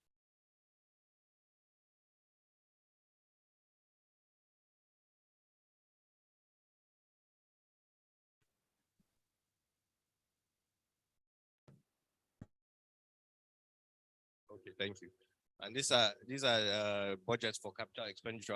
I apologize that the slides is not very clear, but again, it's the same trend. The blue is for budgeted and the orange is for what we actually spent. Again, because of the economic challenges, declining oil prices, COVID, you can see that in the 2020, of course, it was significantly lower. Again, with 21, we're still recovering from the effects of COVID. So we're still holding out and hoping that some more revenues will come this year, and we'll still see some capital expenditure for the end of the year. But again, this will be updated by the end of the first quarter of 2023. Again, this is just a graphical representation of the ratio of budgeted versus actual for 2016 to 2022. This is public debt service budget. Again, this is what we pay to service the loans that we inherited and the ones we took. And yes, this is just the expenditure undertaking. Like I said, I will also go through our debt sustainability analysis. I did mention the fact that we got an award for being one of the most fiscally responsible states. One of the particular awards we got was for debt sustainability. And if you look at the 4 liquidity ratios and the 4 solvency ratios, you can see that with the exception of 2, we are significantly below every threshold. So apart from number 1 and number 5, every other thing shows us significantly below borrowing. Perhaps we should have also done a comparison with other states, and you would have seen clearly that indeed Kebbi is one of the states that is the most fiscally responsible in terms of borrowing, and figures attest to that. So I will now go on to give you the key points of the proposed 2023 budget. The 2023 budget, we tagged the budget of legacies, is in the total sum of 166 billion 985 million 75,100, and of this sum capital expenditure is proposed to be 107,323,421,000. This is a 64% to 36% ratio of capital to recurrent expenditure. Compared to the 2022 budget, again, it's a 10.7% reduction in total budget size, and it's a 3% reduction in capital expenditure to recurrent expenditure ratio. Again, we project VAT to increase from 20.05 billion in this budget to 29.95 billion in 2023. Again, if you recall the PAMSEC's presentation, she showed that the VAT performances were already exceeding 100% by September. So again, we've taken that into account. We believe that the VAT revenues will be significantly higher for the 2023 year, and this budget has accommodated that. Grant and aid projections are down from 46 billion in the 2022 budget to 38.56 billion for this one. Miscellaneous revenues projections have also reduced from 3 billion in 2022. Oh, increased, sorry, that's an error. Sorry, I apologize, that's an error. It has actually increased from 3 billion in 2022 to 3.47 billion in 2023 budget. Again, this is just a graphical representation. This is the total budget size, 166.98 billion. 64.27% is capital expenditure. Recurrent expenditure is 59 billion, of which 17% of that of the total figure is personnel cost, while another 17.8% is overhead cost. So yes, this is where the money will come from, like I just presented. But 29 billion. We're hoping for 8.86 billion of borrowing, other fact transfer and sale of government assets of 3.4, grants at 38.5 billion, and opening balance of 14.74 billion, like the permanent secretary showed. Statutory allocation reduced again because we significantly underperformed this year, so we've cut the projections by about 10 billion this year to 48.37 billion, and then we expect IGR to be 10.1 billion from our projected 14 billion for the 2022 budget. So in actual numbers, this is what we have. Our IGR for 2022, we estimated 14 billion. This year, we're estimating 10.1 billion. So that's a 4 billion naira reduction. Like I just pointed out, with the statutory allocation reduced by 3 billion, VAT increases by 9 billion. Opening back balances, we're hoping by the start of the 2023 fiscal year would have about 14 billion back. Our borrowings, we have the CARES program, which has already kicked off. We're still expecting another 4.2 billion of borrowing next year. Family homes loans, we had 5 billion this year, still proposing to borrow another 3 billion. So total internal loans of 7.2 billion, external loans of 649 million. And then, like I spoke about, the grants, other fiscal transfers, and then this is our recurrent revenue summary. Yes, okay. We have our imbalance, just have pointed out IGR again, the numbers, statutory allocation, capital revenue summary. So internal loans, like I've pointed out, again, you can see between the 2022 and the 2023 and the actual spendings in the columns. Again, a lot of these figures you would have seen from the permanent secretary's presentation. So of course, the recurrent expenditure, like I already pointed out, in total is 59,661,653,769,000. Disaggregated into personnel cost of 29.93 billion and overhead costs of 29.72 billion. So this includes that summarizes, and then our capital expenditure is proposed at 107 billion, like I mentioned, 107.32 billion. In terms of sectoral distributions, these percentages are only on the capital side of the budget, so the 107 billion that I just presented. So we're expecting that Ministry of Agriculture will have about 5.7 billion in total capital spending costs. Ministry of Animal Health, 4 billion. Ministry of Environment, 1.3 billion. Ministry of Commerce, 2.6 billion. The REB at 1.306 billion. Not surprisingly, the Ministry of Works and Transport has, they're the big spenders. We're proposing 12.23 billion, which is about 11.4% of the total capital budget.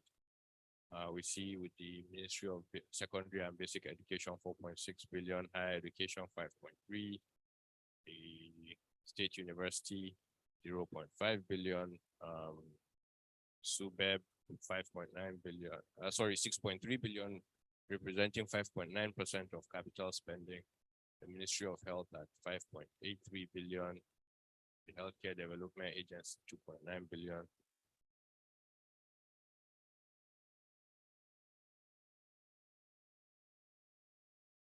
The Ministry of Information has 281 million in spending. Ministry of ICT has 980. Youth and Social Development, 1.43 billion. And Kechema has 694 million. Again, the same continuation. Water Resources, 4.13 billion. Ministry of Lands and Housing has 9.167 billion. Ministry of Local Government and Chieftaincy Affairs has just a capital spending of 123 million. Yeah, this is the administration sector. The Office of the SSG, the General Administration, Fire Service, the Ministry of Finance. A lot of that figure is represents previous loans and liabilities. We have the Ministry of Justice spending 148 million, the High Courts 873 million, Sharia Courts just over 1 billion, Ministry of Women Affairs 1.414 billion, House of Assembly 1.746 billion, and for debt management we have 5 billion.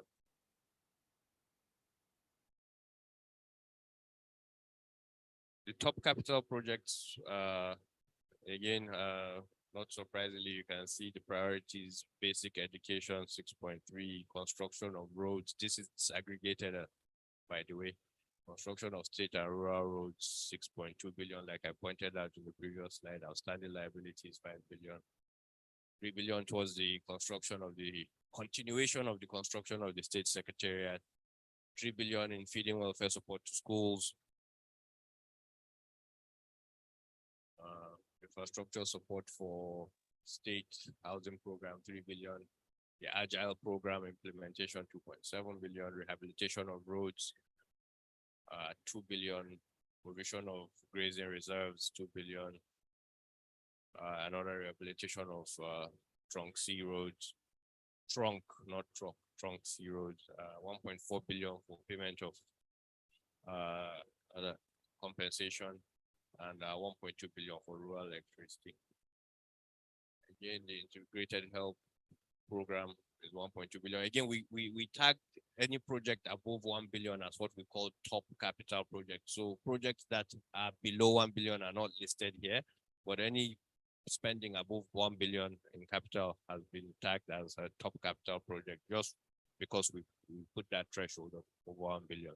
So again, you can see renovation of general hospitals, the CARES program, electrification of towns, provision of housing, state scholarship fees, again, showing our priority on education, purchase of fertilizer to support farming being an agrarian state, again, borehole spending at over 1 billion.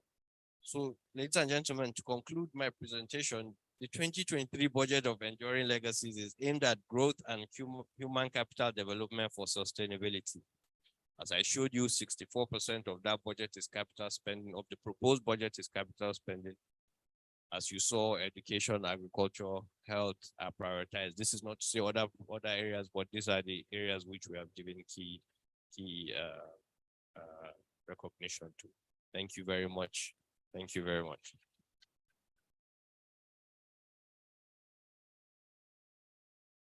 Thank you very much, Honorable Commissioner, Budget and Economic Planning, Dr. Abba Sani Kalago for highlight of 2023 budget. Your Excellencies, distinguished ladies and gentlemen, for the outcome of zonal town hall meeting and citizen input in the 2023 budget by OGP, may I now kindly invite Malam Ibrahim Abdullahi Ngaski co-chair. Okay. Okay, represented.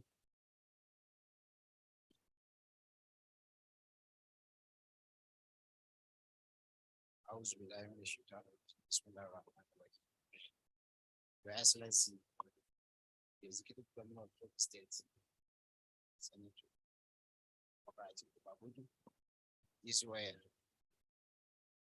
Sir, permit me to stand on existing protocols.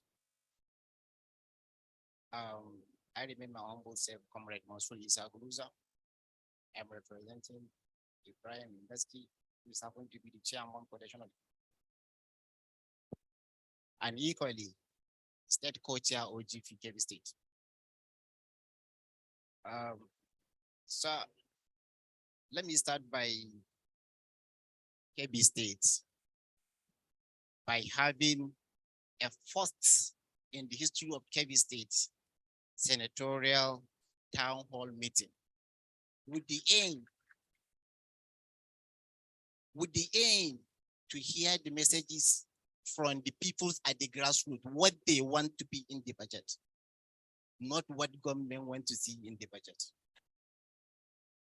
Your Excellency, thank you very much for the approval given to carry out these activities. And again, I want to congratulate Kebbi State residents for being a first state in Nigeria when it comes to sectors. A couple of months ago, we are in Kano with regarding the publications of Kebbi State, how true it is, and how transparency and accountability it is. Sure, we felt like, yes, Kebbi State is leading this area. The people was asking us, how far, what is the secret behind it? We told them it's nothing but open governance. And today we are here. Your Excellency, I also want to appreciate your concern towards Nigerian for Women Empowerment Program. Just from recent, you have given approval of 400 naira just for continuation of this program. And again, you will not the one to supervise the program. It's a very kind gesture you give to Kebbi State. With respect to senatorial zone town hall meeting, there are some messages from the citizens, Your Excellency, which I want to extend it to you. One, it ties with the social protection policy, which I also want to recommend. You are just towards giving approval for the Ministry of Budgets to continue with the process of developing social protection policy in Kebbi State. Your Excellency, we are in the eve of developing action plan regarding social protection policy. We look forward to see the Executive Council approval for this social protection policy in the state. Looking at the presentation done by the FARMSEC and Honorable Commissioner, actually Kebbi State centered on capital. The capital project is more on social protection activities. Your Excellency, during the social protection policy consultation, I happen to be in one of the difficult senatorial districts, that is the Kebbi South. The messages from Kebbi South, Your Excellency, centered on the prioritized activities or Ministry of Health, Health, Agri, and Education. I want to start with the health, Your Excellency. During the presentation, so many citizens are concerned about the way and manner an agency look at the most vulnerable people in the issue of enrolling them for giving them free medical services. To be specific, I'm referring to activities of Kechema. So many people are testifying that yes, They are even wonder how Kitema knows their houses, knock their houses, capture them, directing them to the health facility where they should be going and have the opportunity of healthcare services free of cost without a single problem. This shows that, Your Excellency, there is serious commitment in the gateway we are getting from the National Health Insurance Authority from Kebbi State. So after the consultation, we are not hesitating. We look to see what this Kechema is doing as civil society organizations. Okay, Kechema, how did you got the data of these people that you have been enrolled in your database? They have told us that data was being generated, was being mined from SOAP. And the data is, it will show you the job coordinates of that particular individual you are targeting for. So the beauty thing behind it here is a disabled person that has to be in one ward, let's say in Magera. And this is the kind of person Kechema is looking for. They move step to the Kechema, asking for, we want to see the number of vulnerable in building local government, particularly in Magera ward, in let's say other ward that are most ordinary people are there. They will give them data of those people. Then it's up to Kachema to go and search for those people. And they meet those people and they enroll them. Your Excellency, let me speak in the language they are speaking during the attestation. One of the women that deliver at the one facility in Zuru, without touching her a kobo, she prays in her tongues. He said, when it's Allah, Allah that's it. So, Your Excellency, with this, we felt like, okay, why only these people are enjoying this program? We had a meeting with the leadership of Ketema. Many people are being enrolled so far. They have telling us that as far as this year is concerned, they are only opportunity to enroll 39,000 lives. I asked them what's happened to the rest. Looking at the population of Kebbi State, we are almost 400, we are almost 4.something million lives. How only 39,000 are captured? So they are telling us what stopped them from continue with the enrollment. Your Excellency, the population of civil society want to feel be a good officer. Sir, there is an equity fund that's supposed to be released to this agency that has not been yet released. Your Excellency, sir, we want to feel be a good officer. Sir, with the speedy release of this equity funds to this agency, believe if those funds are released, Kechima will do much better than what it's doing today. We are not stopped there. We say, okay, how many health facilities are you now working with? They are telling us that so far they are working with the 72 health facilities. And these health facilities, we are looking at this facility. Okay, let's go and see how these facilities are operated with the capitation this agency is giving to them. Your Excellency, what we discovered there is very, very beautiful, something that I believe you would like to see. Today, I'm telling you, if you go to health facility,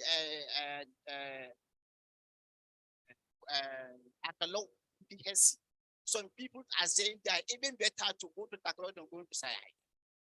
Simply because the capitation they are receiving from this chamber and they are using it efficiently and effectively. And again, Your Excellency, one of the problems this agency is facing, there is inauguration of board members, but up till now they are not letters. This has stopped them from going. We ask the years, let him go and invite those people. He said no. He talked to them. They say they have not been served with the. Your Excellency, this is a request we also put to you. Yes, is back. We were opportune to supervise the TSA of Kebbi. We have discovered there are some gaps in the implementation. TSA, Treasury Single Account. Kebbi State. This actually makes us to investigate how TSA operates in Kebbi State? Yeah, by looking at number of people at the Zenith Bank, shock up. We asked what's happened at the UBA, what's happened there? We have been told it is the student that going to buy form for School of Nursing, going into the bank, depositing money into the TSA account, and before they get access to the application form. I say, how would that be possible? Our TSA is online. They say no, our TSA is not online. I was arguing intensely. I moved online. I all effort to see Kebbi State. Kebbi State was not there in the remitter. Your Excellency, our TSA is not online. As I'm standing here, I can't just pay money into Kebbi State TSA. Your Excellency, I would like to appeal to you. We will look forward towards the full implementation of TSA in Kebbi State, to the extent that a person in Abuja can pay his revenue on his permit where it is located in Kebbi. Your Excellency, looking at our research towards the gap in TSA, we notice that there is a lot of underpayment of revenue, which we believe all the presentation here has to go with the revenue, what Kebbi State is doing. Sometimes when the figure have been presented in the EPOP Kebbi State IGR, we used to say no. We believe that we can generate more than what have been presented. But we discovered that there is a leakages somewhere around. If our TSA is this, so far there is 2 cases recorded. When person sent his friend to go and pay the revenue for his friend in Kebbi in TSA, he borrowed the money. All this has been originated by this TSA for not being online. Your Excellency, we look forward to see our TSA in the list of TSAs in Nigeria. And again, Your Excellency, I could remember during that senatorial consultation, so many people was appealed with respect to agricultural inputs.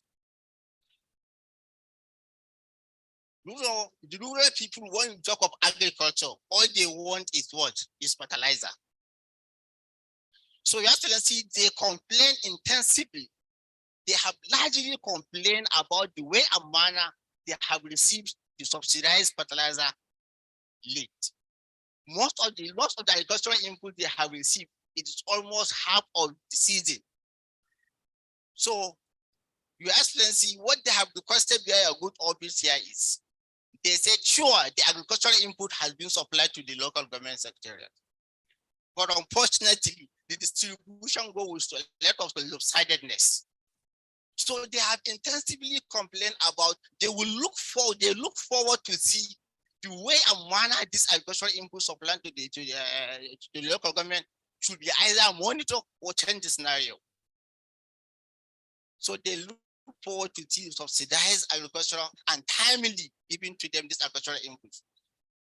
In this venture, I would like to also remind you, during the launch of distribution of agricultural input at the state stores, where you said we are going to start with the 7 local government. After distribution with 7 local government, we are going to continue with subsequent local government. Your Excellency, from that day on, we are looking forward to see invitation from the agency concerned, which is Kechema, which is SEMA, for the continuation of distribution of those agricultural input to the victims of Kebbi State flood. Up to today, we have not received anything. We have not hesitated. We move forward to the SSG's office. We put caution to him. We say, sir, what as a chairman of this agency, what happened to distribution? He said, we have got a memo to his excellency, but he not yet given approval. Again, sir, we look forward to see your approval for this distribution. Then respect to education, Your Excellency, I can't lie to you, the rural people was largely complained to about the withdrawal of payment of NECO, National Examination Council exam fee. They have intensively complained about it because one of the person that we give chance to stop, he said, "Wallahi ni ban iya biya ma ɗana kuɗin NECO, so dubu 20 na gani So, Your Excellency, the Kebbi State government has suspended the payment of National Examination Council to the children of less privilege. Your Excellency, for your information, when WAEC was in session, the coalition of civil societies went around. We went to one secondary school here in Birnin Kebbi, government secondary school, Mike Gandu. Almost 500 students was writing was writing WAEC of that nature. But unfortunately, to our biggest surprise, when it comes to NECO, we find less than 200 students writing the NECO because it is on their own. This manifests that yes, we can those people that are doing, because the state government was looking at it. Okay, let's parents contribute towards the development of their children. So it has been manifested, Your Excellency, those parents, they can't be it. And if you could remember, the NECO was introduced in 2001, looking at the damages of the only option we have in 90s. That is why the number of enrollment of Kebbi State indigenous universities is very low in 90s. When the NECO introduced in 2001, from there on, we have recorded a large number of people in the universities, simply because there is option of what? There is option of combination of two examinations that can lead you to go into the universities. So with this, Your Excellency, we would like to appeal to your good office, looking at you have very interest in developing the human capacity. Your Excellency, to rebar the payment of the DENCO to the children of less privilege in Kebbi State. And again, a couple of days back, sir, there are a lot of publications on Facebook. The social media in Kebbi State went very intense with respect to the corporate social responsibility of private sector that we have in Kebbi State. We have been challenging those private sector that they do not do the needful. We went around to other states. We have seen what this organized private sector has been doing to the state. But unfortunately for Kebbi State, we have not doing it. They have lamented a lot of things regarding why they are not carrying out the corporate social responsibility in Kebbi State. Sometimes what they are lamented about with the issue of our MDAs, they have largely complained about they do not have a conducive atmosphere when they come to CRS with our relevant MDAs. So, Your Excellency, the issue here is there was the time the Net Bank moved a motion to renovate roundabouts. They said they have been stopped from doing so from agency concerned. And again, the same move with the renovation of one health facility in Bonza. They say the people, the government actors in charge, they have given it another meaning in such a way that it is exposing the government, allowing you to carry out the CRS. Your Excellency, this is constitutional activity. The guideline established those private sector, give them right to carry out this kind of activities. But if we allow them, how are we going to tap from what they are tapping from us? There was a time we have been challenging them. No, they can't be tapping their revenue from us. And even the maintenance in the bank, they are now telling us they have sent someone from the office to go and do maintenance in Kebbi. We say no. The Civil Society of Kebbi say we can't allow that and we're not allowed it to continue. As far as we have expert people in Birnin Kebbi or in Kebbi State, you must engage our citizens. You must engage the residents of Kebbi State, not somebody from Lagos to come down to Kebbi State and do the maintenance and pay him. No, that would never happen. So we are intensively challenging. So, Your Excellency, in a nutshell, I want to actually be a good office too. The organized private sector should have a kind of conducive environment to carry out their corporate social responsibility. With this engagement, the workforce has promised us they will look into it and see how many health facilities can be renovated, but only around the local government. At least, even if Anglo will let them be in around the local government, so that let them be around the local government, which is very approach to Kebbi State government. Your Excellency, last week we are in Sokoto developing the action plan of social protection policy. The UNICEF presented a data which I personally disputed that data. They said the women residing in Kebbi State, they are not delivered in health facilities. I said no to it because I know there are a lot of retired midwiferys in Kebbi State that are accredited, that are desired to open an accreditation delivery center in Kebbi State, which I believe almost each and every area in Benin Kebbi. It's hard to not have a one retired midwifery that have accredited installation with the Ministry of Health to open a kind of delivery services. So delivery center. So therefore, we come to conclude that yes, there must be a gap in collecting data with respect to Kebbi State. And this is the reason why you have been seeing a lot of data online. Kebbi State is this, Kebbi State is that, Kebbi State is this, Kebbi State is that. So there is a lot of gap in data collection. So Your Excellency, with this, we also observe that in the whole northern state of Nigeria, it's only Kebbi State that we don't have the Bureau of Statistics. Your Excellency, we look forward to see at least we have an agency, Kebbi State Bureau of Statistics, so that we know that our data are updated and controlled by one agency. I know.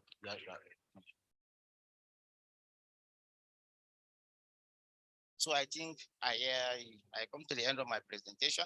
Thank you very much for the audience. Thank you very much. Thank you very much.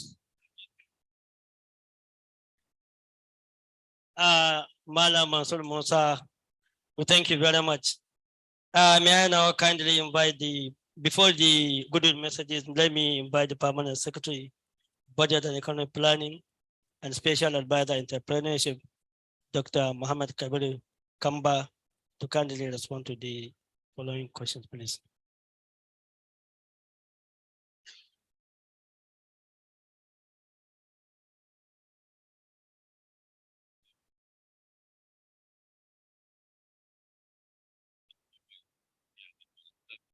Okay, Secretary Ketema.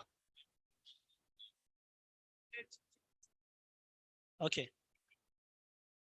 Your comment. Okay.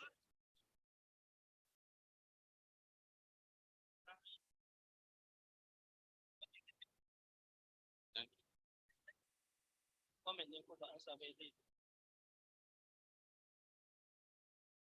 Yes.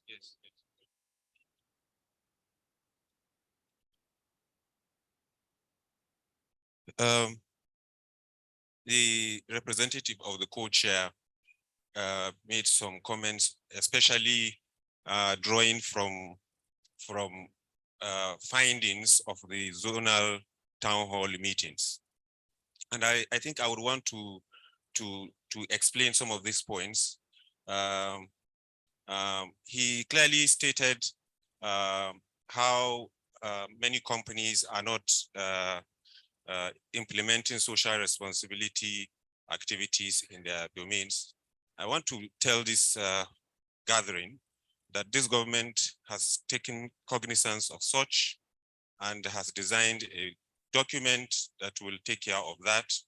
For each company, they would have to submit their host community social responsibility plan in due course, so that we'll hold them account based on that plan. Rest assured that that is being taken care of. I also want to clearly explain the program he talked about, the Nigeria for Women program, which I know in Kebbi State, first of all, in about 3 local governments, this government has empowered 18,000 women in each of those local governments. And rest assured, they are doing so very well. And they are among the poorest of the poor in our communities. And they have together in these 3 local governments saved more than 1 billion naira, and they are the poorest of the poor. And they have a lot of money they can use today. And I want to tell you that this administration has also provided another 450 million naira, so that in each of the other 18 local governments, another set of 18,000 women will be empowered and will be trained. So I guess the civil society organization should rest assured that this government is concerned about those women.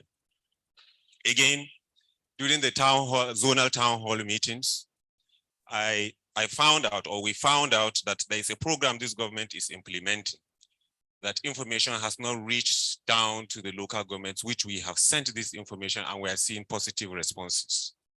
This government has planned in the CARES program to give grants to over 9,000 SMEs in the state, ranging from tens of thousands to hundreds of thousands to millions of naira to particular industries or enterprises. And I can tell you that for a long time now, we have tried to raise this number to collect or mobilize the number of SMEs to 9,000.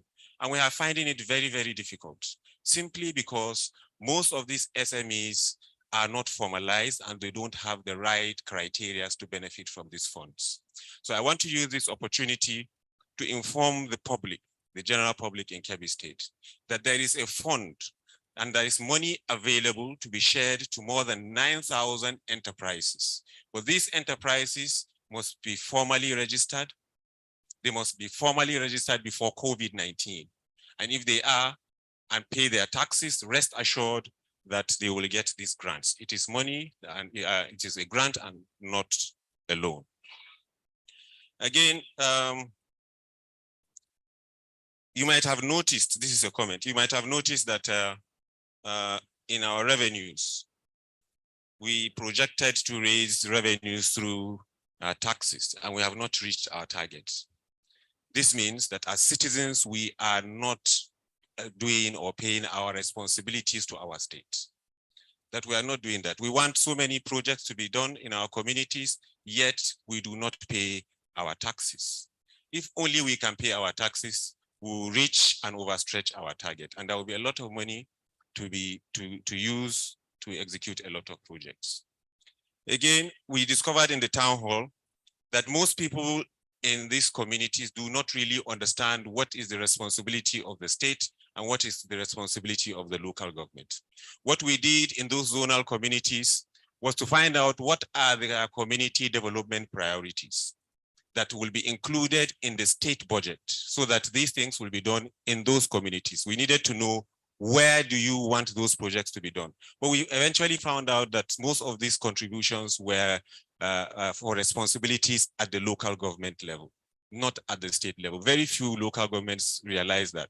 So I want to use this opportunity to tell the chairman of local governments and all responsible leaders in those local governments to sensitize people to understand what is actually the responsibility of the state and what is the responsibility of the local government. In that way, we can hold various governments to account to do the right things for us. Thank you very much. I'm sorry. Finally, he raised an issue of electronic payments. I want to assure you that this government is facilitating the payment of all charges and fees to be made online. And this has just been completed. Perhaps when he tried to do that. Okay. I think I will let it go there. Thank you very much. Thank you very much. Next, the Executive Secretary Kitsima, Dr. Jafar Ahmed Aoudi. Bismillah ar-Rahman ar-Rahim. Your Excellency, the Executive Governor, Senator Abakar Atiku Barbudu, CON. Thank you for giving me this opportunity. First of all, allow me to thank you for giving me the freedom to carry out the Basic Healthcare Provision Fund program in Kebbi State as enshrined by the 2014 National Health Act and the protocols guiding the implementation of the scheme in all the states.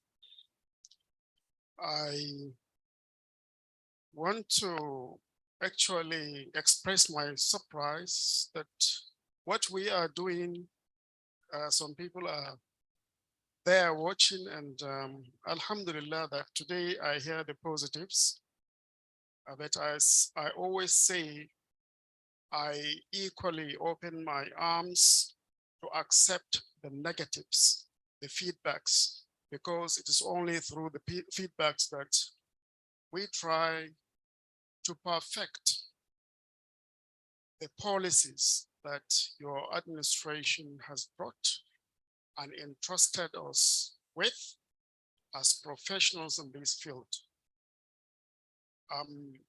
So regarding the equity funds are meant to cover for the less privileged in the society.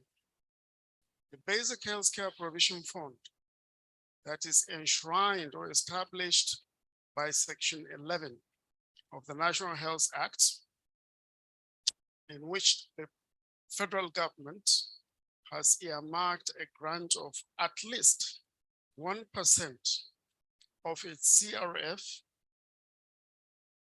for the benefit of the 36 states and FCT Abuja to take care of the less privileged in Nigeria, to give them basic minimum package of medical services, is supposed to be complemented by all the states in the country and FCT by earmarking in their respective social health insurance scheme laws in their respective states some amounts, again, for the same vulnerables. The vulnerables are the children under 5 who cannot walk and pay their premiums, the disabled, orphans, IDPs, people with special challenges like albinos, sickle cell, and diabetic patients. Your Excellency, that has been taken care of by the Kichema law under Section 18,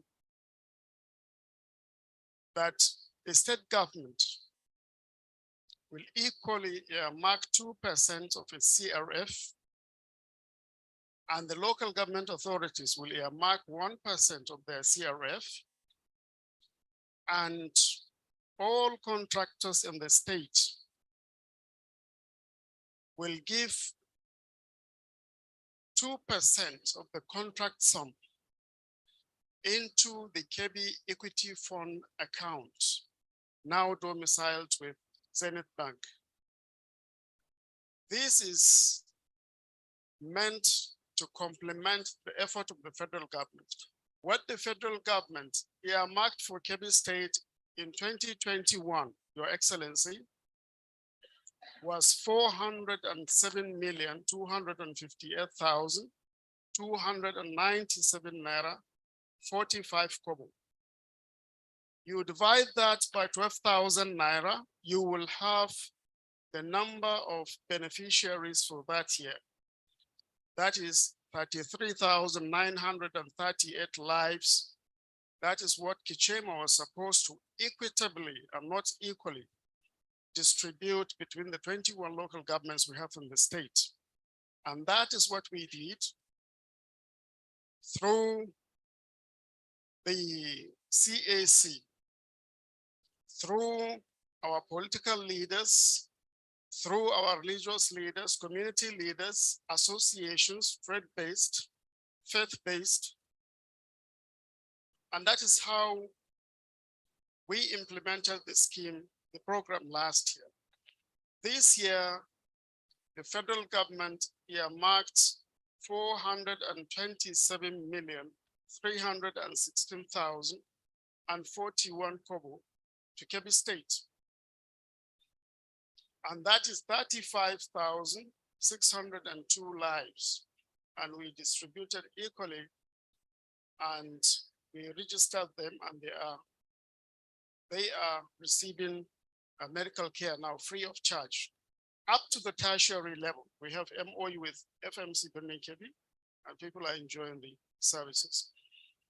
Now, what the federal government gave last year was enough to cover for only 0.6% of Kebians, because the population of Kebbi State, the estimated population, I should say, for 2020 that we collected from the state NBS office is 5,494,308 lives in Kebbi State. Now you calculate that, you will see that what the government of the federal gave last year was just enough to cover 0.6%. So what of the rest, 99.4%, who is going to cover for them? We have in Kebbi State, Soku will tell you we have over 900,000 households, not individuals, that are in the National Security Register. Over 900,000 households. And we want to begin to reduce that figure, Your Excellency, down to a manageable level. And that is why we think, as our CSOs also think, that if Your Excellency releases the equity funds, just like other states, especially in the Northwest, are doing, we can complement the effort of the federal government and cover for more lives for the less privileged. Another problem, Your Excellency, I would like you to know is the issue of the formal sector, the civil servants.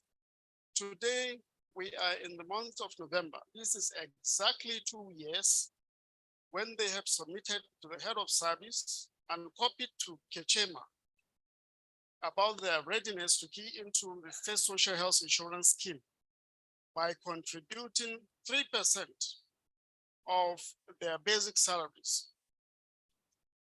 Initially, we thought, as most of the people thought, that the labor leadership took that decision without consultation, or rather wider consultation with their members. And that is why Kechema took it upon itself to go around the MDAs and sensitize them. We did that, and we are quite satisfied that the members of the Joint Labor Union are ready to partake into the scheme. Your Excellency, their participation is very important because they are the educated part of the society and they can be advocates of the rest of the people because they know their rights and they know how to fight for their rights. And that will make the facilities that will give them the services sit up to their responsibilities. And even Kichema. Another thing is, if we have the over 80,000 civil servants in the scheme, we can open all the 225 facilities, primary healthcare facilities in the state, not only the 72 that are currently participating. And last but not least, Your Excellency, I'm sorry, is the issue of having the board in place. Kichema has a representative board. We thank you for appointing the chairman and the person of Honorable Gado Marafa, but a chairman does not make a board. And for us to operate legally, Your Excellency, we need the representative board to be complete and to start to sit and take the decisions in accordance with the Kichema law. I said it is a representative one because only 5 representations are from the MDAs, but the rest are from the Council of Chiefs, the Council of Ulama, the CSOs, the two wings of the labor union, the Christian Association of Nigeria, the NHI State Office, and the Association of Private Medical Practitioners. These members, if they sit and take a decision, I'm sure it will be better than any decision the chief executive will take. So, Your Excellency, I thank you very much for giving me the opportunity. Assalamu alaikum wa rahmatullah. Thank you very much, Dr. Jafar, our Executive Secretary Ketema. Your Excellency, distinguished gentlemen, we now take goodwill messages, UNICEF, IHP, and from academia. May I now invite the President of UNICEF, please, goodwill message, please.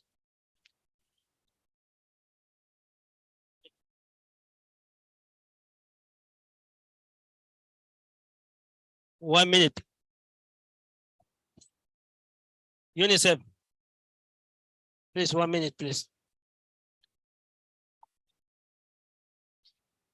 Please go straight to the point, please.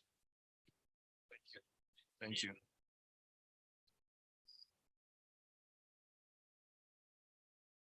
Your Excellency, the Executive Governor of Kebbi State, Senator Abubakar Atiku Bagudu, the senior honorable members of the State Executive Council that are here, and permanent secretaries, Your Royal Highnesses, the representatives of the Emirates, the Royal Highness Emirs of Kebbi State. Distinguished ladies and gentlemen, Your Excellency, I stand before you on behalf of my chief of the Secretary of Field Office, Dr. Mariam Said. Let me start to congratulate the Kebbi State government under your good leadership for continue to organize this kind of event for the past 3 years. And it provides citizens opportunity to participate and improve their understanding of the budget process.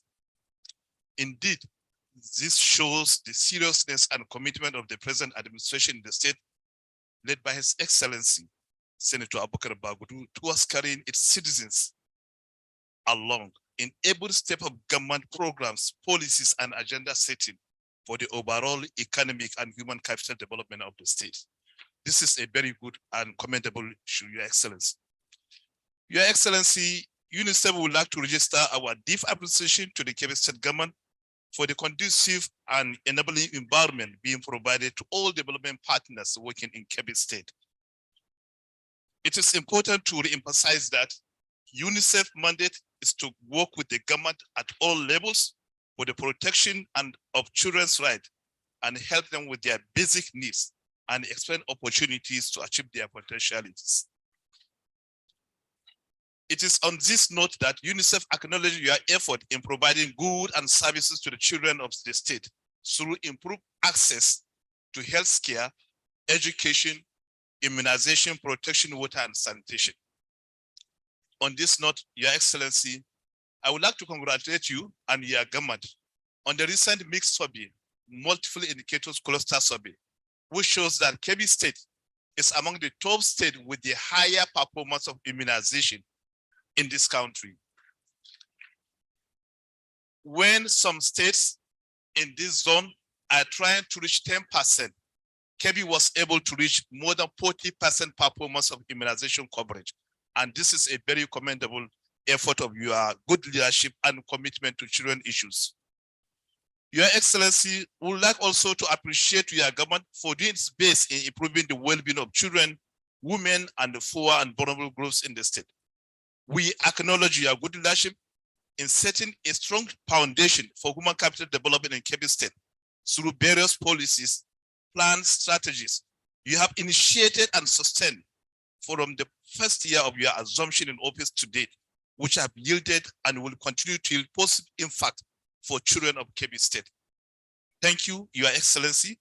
Thank you, members of the State Executive Council, and thank you, the entire honorable members of the State House Assembly, and thank you, Your Royal Highnesses, for the support and cooperation you are providing to this government. On today's event, Your Excellency, I would like to first extend the Chief of UNICEF Secretarial Office, Dr. Mariam Said, apology. She is unavoidably absent, and send her best wishes as I speak on her behalf. Dr. Mariam is not able to physically participate in this very important event, but strongly acknowledges that our deliberation today will serve as an additional opportunity to get government commitments in the mobilization of domestic funds for the realization of children's rights in the state. UNICEF would also like to commend the Kebbi State government for making the draft 2023 budget accessible to critical stakeholders before today's event. Okay, before today's event. This action was very helpful to UNICEF and all stakeholders as it provides the opportunity for stakeholders to identify your government priority areas in 2023 and provide constructive criticisms where necessary for the overall development of Kebbi State and efficient resource allocation and expenditure. Having gone through the 2023 draft budget, UNICEF would like to make the following observations and the recommendations based on the draft document. We would like to appreciate the level of performance of 2022 budget so far as of September 2022. There are strong indicators that Kebbi State is investing heavily in the human capital development and lifting people of the state out of poverty through your government huge investment to social cash transfer. This is very commendable, Your Excellency. Records have shown that despite the upsurge of inflation and other economic challenges, Kebbi State is owing zero salaries of civil servant or pension gratuity of the retired civil servant. Your Excellency, even though the overall performance of the 2022 fiscal year budget as of September is below 50%, we would like to commend the state government for reaching 94% of budget performance on social protection program. I think this is the first in this country having a government to have 94% as of September, third quarter of a fiscal year. Is very commendable. And like earlier mentioned by the CSO, government need to invest more on social protection.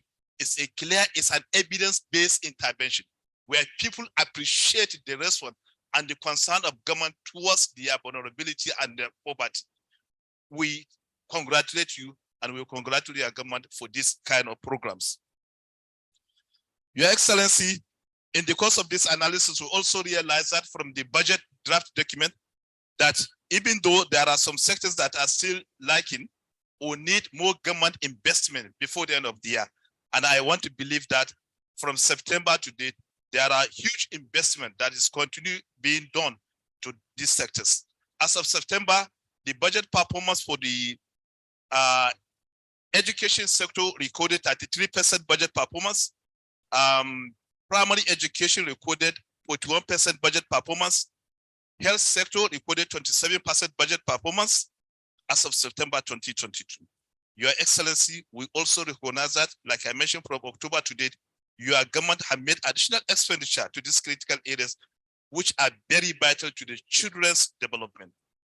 On the proposed budget for 2023 fiscal year, UNICEF would like to applaud your leadership for making the education sector as one of the top priority areas of investment in the proposed budget, with an allocation of 31,528,667,608 naira 0.49 kobo, representing 19% of the total state annual proposed budget. We also noted a slight increase of allocation to health sector from 9% of the 2022 to the 10% of the proposed 2023. This is also very commendable. While social protection also has proposed allocation, there's an increased allocation to social protection from 5.7% of the current year to 6.6% of the total annual budget. We commend this allocation, and it's clear indication that government is willing to continue investing on social protection and reduce people out of poverty. While thanking Your Excellency for these positive changes in the current fiscal year and the proposed 2023 budget, UNICEF would like to make the following appeals to His Excellency for his consideration. One, approval of the state draft social protection policy. The government is doing a lot. A lot of people will be surprised that despite there is no unapproved policy, but government is investing a lot of funding on social protection. There are states that have this policy for the past 10 years, and often now they are not investing what Kebbi State is investing in this area. We are also appealing to His Excellency for the release of counterpart funding for IWASH program and equity funds for indigent health insurance, which the Executive Secretary and the CSO has given you more highlight about what the equity funds is all about. Your Excellency, we are also appealing for your consideration the formal enrollment of the formal sector, all the civil servants from the state and local government into the health insurance program to enable them have access and their family to basic health care provision fund. Enrollment of social security funds beneficiary, the social security funds in Kebbi State were just made for disabled persons. We are appealing to the government to consider these resources that are available to make sure that all disabled are incorporated or enrolled into the health insurance program. I believe this will also help this category of individuals that are very vulnerable. Finally, we would like to thank and reaffirm our appreciation to His Excellency for his good leadership in improving the well-being of children in the state through timely payment of salaries to the state and local government workers who are on the backbone in providing quality services to children of the state. We are committed to work with the Kebbi State government and all stakeholders towards supporting children to be productive and take them out of forms of vulnerability. UNICEF is ready to continue partnering with the Kebbi State government in our mandate as advocate of children's rights, ensuring the well-being of children in Kebbi State and nationwide. Thank you, Your Excellency. May Allah bless Kebbi State and Nigeria in general. Thank you. Thank you very much, UNICEF. Next, Dr. Muhammad Noura from Academia. Dr. Muhammad Noura.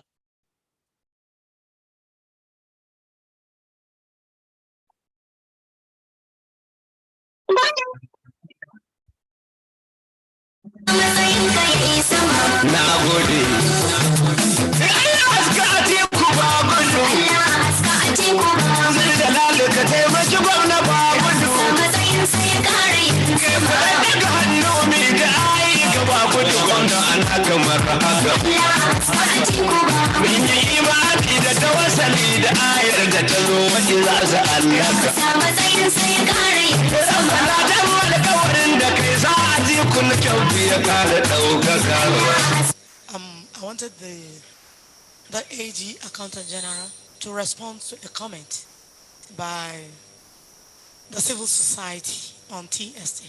Please come forward. Please, the State Accountant General. Auditor General. Okay, Accountant General.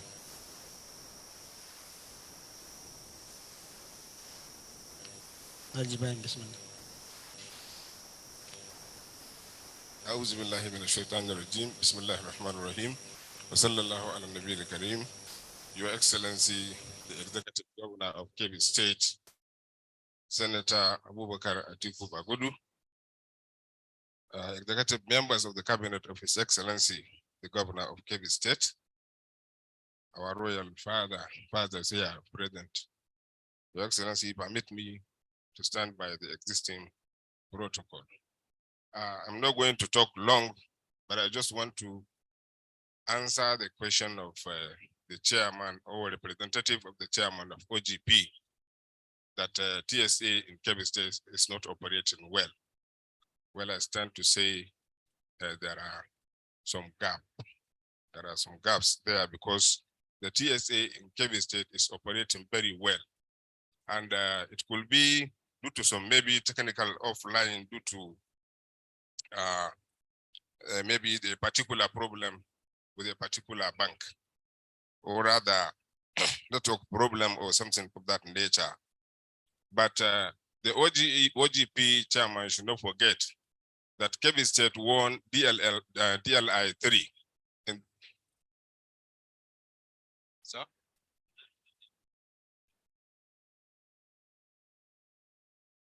The TSA? No, it's online. The TSA, the payment is online.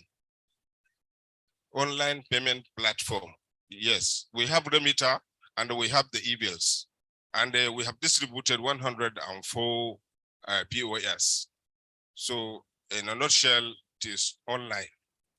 Yes, and just as I said, we won the DLI 3, which is in the TSA, I mean, in the SIFTAS.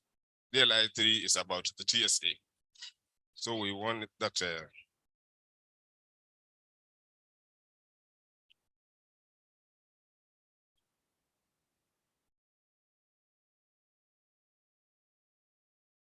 Yes, thank you, Honorable Commissioner. I was asked to explain what TSA is about. The TSA is Treasury Single Account, and it is established in Kebbi State in 2017. And since then, it has been operating very well. So far, as I said earlier on, it is aimed at curtailing the leakages and ensuring rather to reduce the various accounts that are idle. So as a result of that TSA, the revenue has improved. We have increased our collection because no leakages, no revenue is going out. All the revenue generating agencies were trained on how to use either POS or the e-bills in the payment of the revenue. So all incomes that are due to Kebbi State are tapped in the Treasury Single Account, or rather, even if some other commercial banks are being used, at the end of every month, we tap all the balances to the TSA. And that is just the issue. So in a nutshell, TSA in Kebbi State is online. Thank you very much.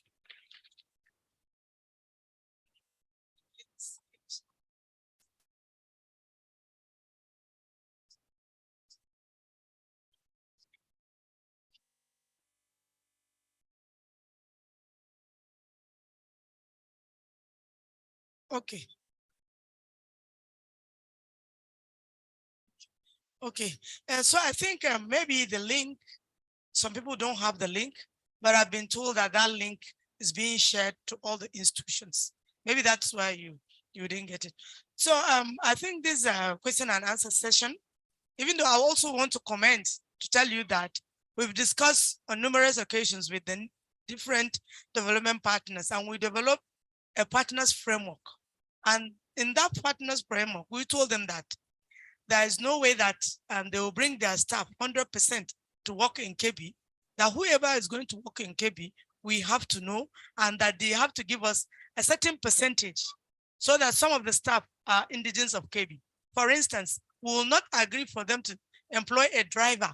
You know, sometimes some of these partners have that weakness. A driver who is not an indigent of Kebbi, maybe he doesn't even know the way to Bagudo or way to Kangio or things like that. So we said henceforth, we are not going to agree to that. So any partner coming into the state, you know, he has to be notified on that. So that's just, so please, and this is a question and answer time. Please, if you have a comment.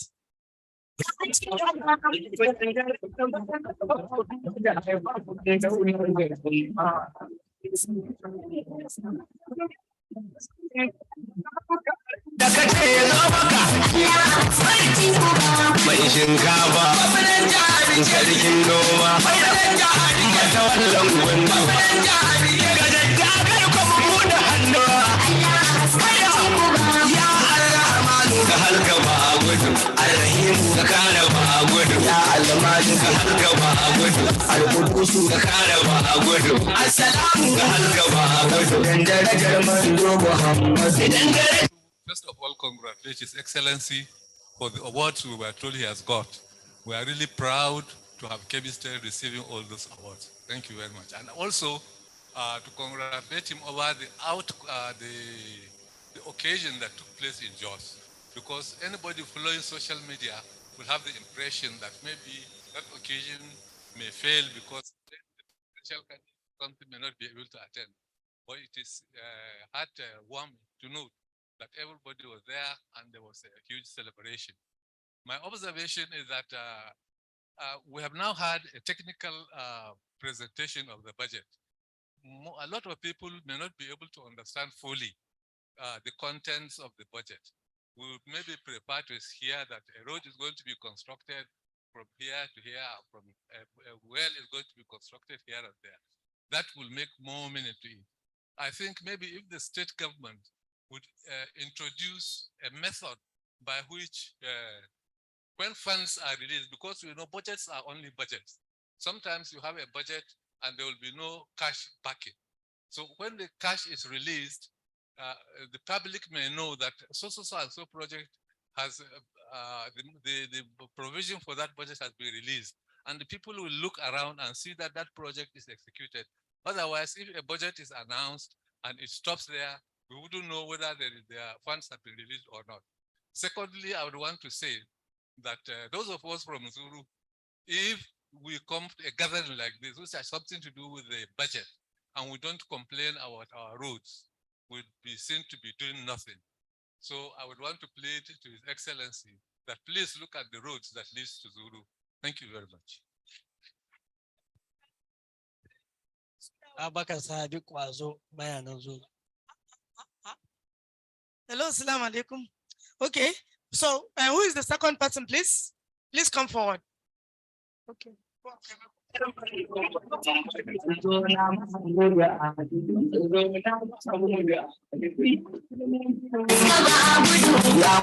Yeah, Your Excellency, sir, permit me to stand on the existing protocol. Actually, I have gone through the whole budget, and I was able to grab something that really interests me, especially in the area of, my name is Kabiru Musa. I'm the project manager, Kebbi Youth Connect Initiative, and also a member of this coalition of civil society organization here in Kebbi State. I want to make my submission on the ministry, that's the Ministry of Youth and Sport Development. Going by the budget, the 2022 budget performance, I can see actually 1.4 billion, about 1.4 billion was allocated to that particular ministry. But as at September, only 65 million was released, which is less than 5% of that budget. So I want to appeal to the executive governor that please, going forward, we need to actually see how we can engage this youth, because we know that youth constitute about 65% of our total population, which we believe these people are really critical stakeholders in the area of development. I think there is also what I want to contribute also is I think there is need to do a kind of need assessment, so that to create a database for gap skills, unemployed people, underemployed people, and unemployable young people. Then we can now ally them to a kind of training programs across the state. I was actually talking about maybe creating a kind of youth hub across all the 21 LGAs, where these young people can now be engaged, trained, and maybe mentor also in the area of leadership. So I think there is need to do something like that. And another thing is I went to the Ministry of Information Technology, and I was able to see so many activities that are saying acquire software, develop softwares of something of that nature. So I believe those particular youths that I said, if they are properly trained in the area of ICT, all this thing doesn't need to go outside Kebbi State. Maybe someone from Kebbi State can be able to do all this kind of software development, software installation, and stuff like that. Thank you very much. Okay. That's okay. Al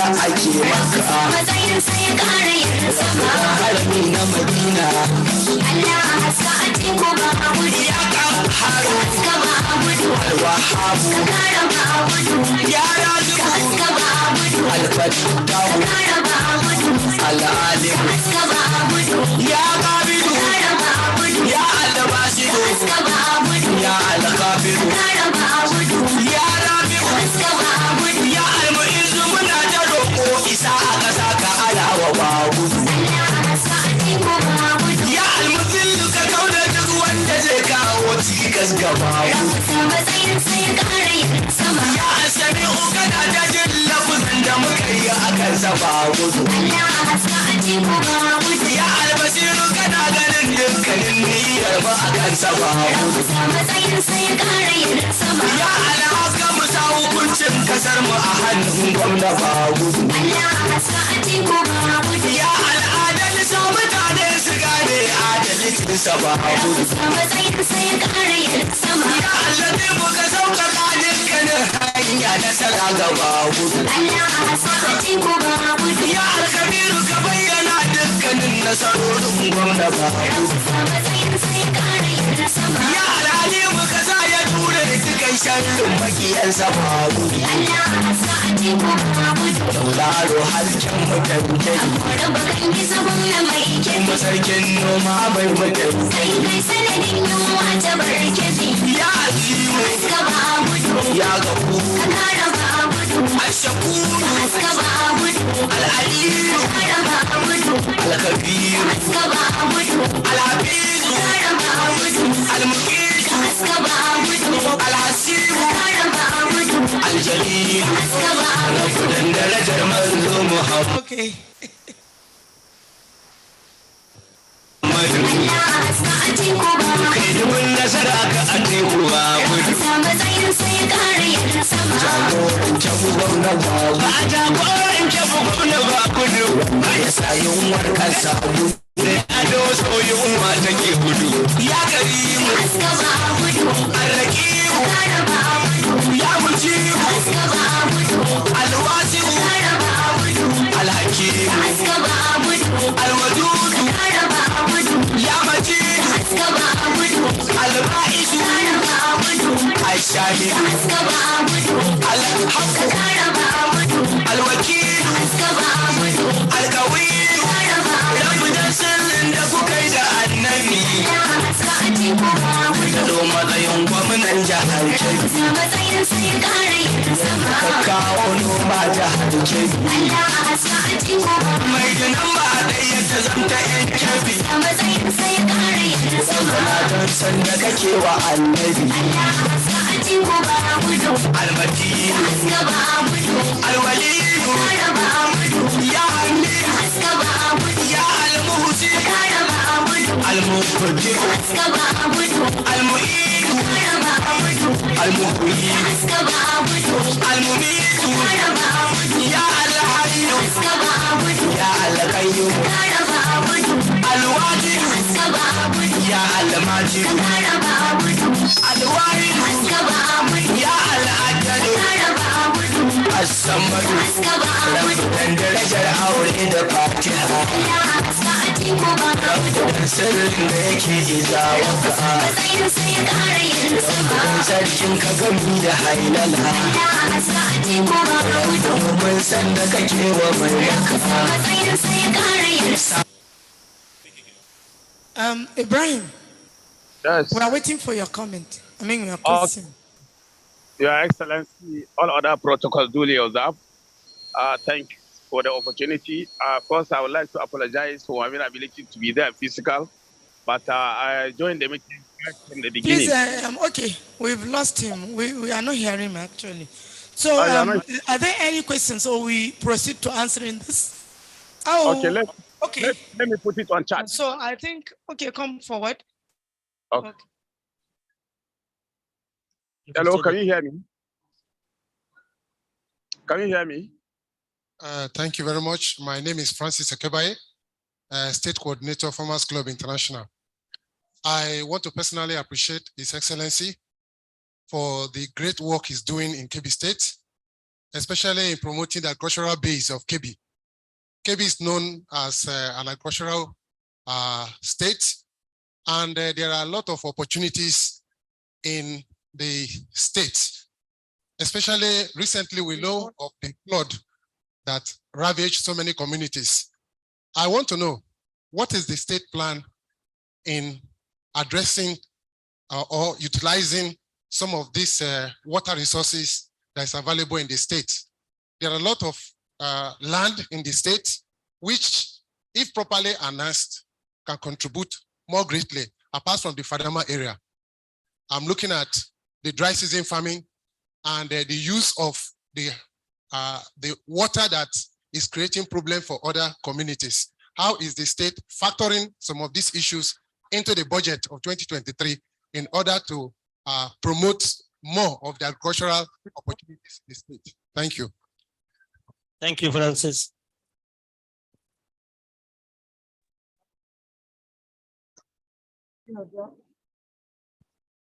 Thank you very much. I think maybe we'll pause here for now and respond to some of these questions. I'll start with the last one first. Francis Akibai, I think, asking questions about floods and water resources.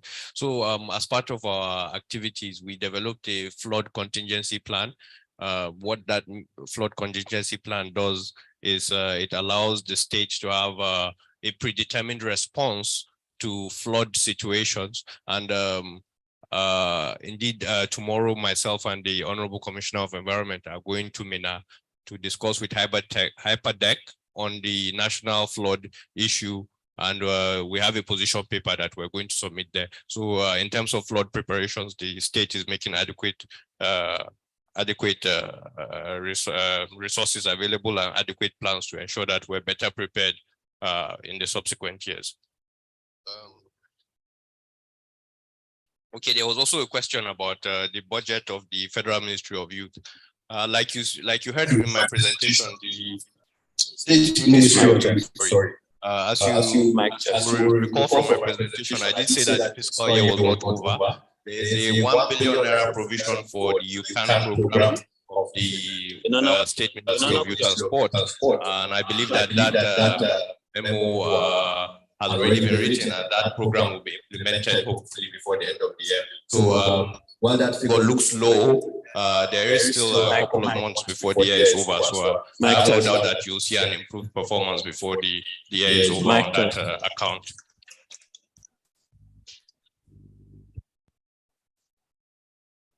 Mic test. Mic test. Mic test.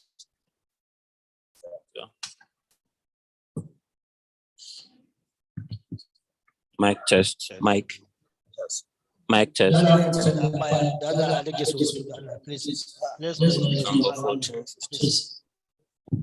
Also to clarify on the question by Hafsat on the mic test. I want to reiterate the commitment of the state government to persons with disabilities. The social budget, because we didn't disaggregate it, we didn't see the line items. But of course, if you're happy to see those at the end of this, we'll go through the line items and you'll see that persons with disabilities are adequately catered for. Can you hear me? His Excellency has given assent Can you hear me? to the bill you speak of, gender-based discrimination bill. I can hear you. I recall this must have been about 3 months ago or 2 months ago, the council chamber. So that bill has been signed into law, just to clarify that. Thank you. Thank you so much. There are still some questions. The first question was on the project look.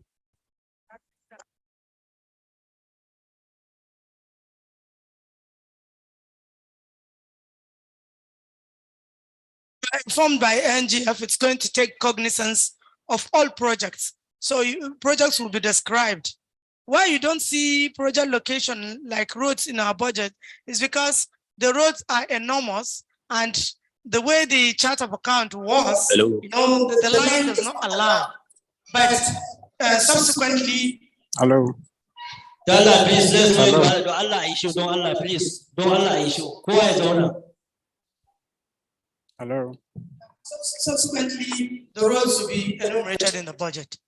Then on this, you said Zuru. Hello. Hello. The Hello. town hall. I want to We say can hear that you. the zonal town we collected most of the Hello. contributions. we Hello. discovered that most of them Hello. roads, Hello. electricity, water, and these are Can hear capital you. projects Hello. of budgets. we always have those such projects in our budget, but we said going forward, we are going to say, if you have Zuru Road from your zonal meeting, we say, when we say construction of roads, we say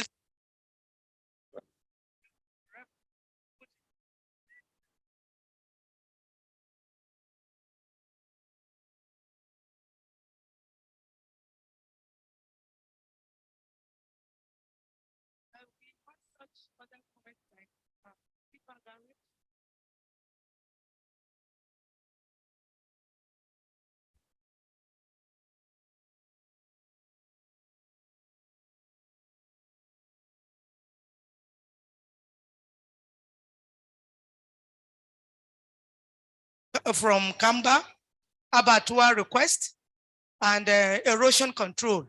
So what we said that we have a project called Acrisal, and it's taking care of erosion control issues in the state. Then for Tipa Garage, not Tipa, Trailer Park Kamba, and abattoir, and the threat-free zone. These are all projects that have been included into the 2023 budget. If you are to see the line items, you see that we've included all these projects in the 2023 budget. Then I also want to say something on this issue of needs assessment, Ministry of Youth.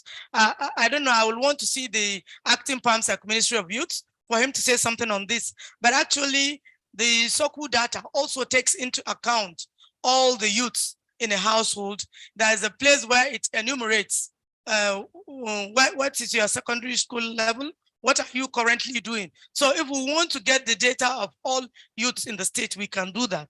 Then you talked about the innovation, ICT hub. I want to tell you that we have a Kebbi innovation and technical hub that we, in partnership with Bank of Industry. I remember that 2 years back when they were here, part of their contribution was to establish a technology hub for the state. And I've been told that there are plans to have more of such technology hubs across the state. And currently, even apart from the youths in Kebbi, they said they have an online platform where all the youths around the state can link in. So I think going forward, this will be strengthened to do more. Then, okay, Francis, your question has been answered. I think we'll just talk of the online person. Did you get him? He's online? Okay, when he joins. Please, do you have any more questions? Any more questions, or we should, it's up? Okay, yeah. Okay. Okay.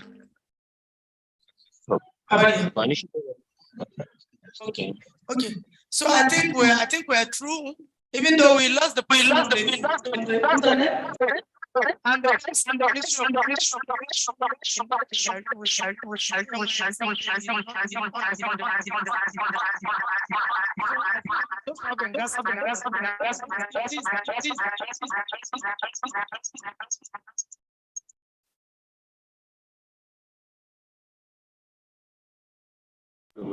Ngoski, you can speak.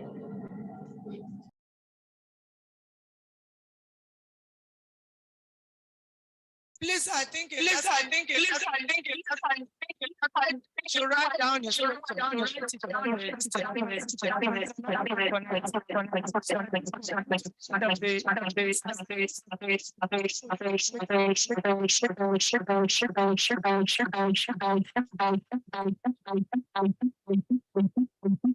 Thank you very much.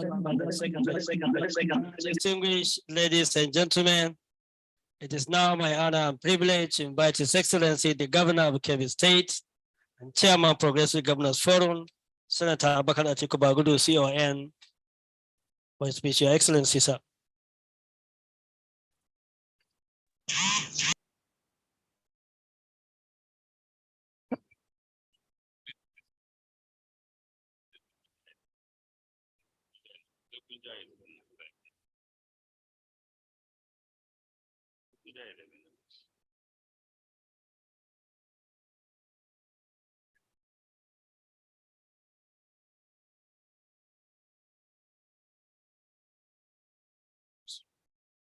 The state acting Grand Cadi of the state, Cadi Dr. Sani Mar Argungu, the Secretary to the State Government, acting head of service, representatives of the emirs of Gwandu, Argungu, Yauri, and Zulu, honorable commissioners, permanent secretaries, chairmen of local government, advisors, members of the civil society organizations, members of the development partners that are here, members of the media, and indeed all those who have responded to these invitations, party leaders, and other distinguished ladies and gentlemen that are all gathered here.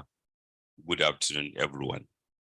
And let me start by apologizing that maybe I have held up the commencement of this town hall meeting because of the late arrival of the flight that has, and most of you have spent longer than you have intended to spend.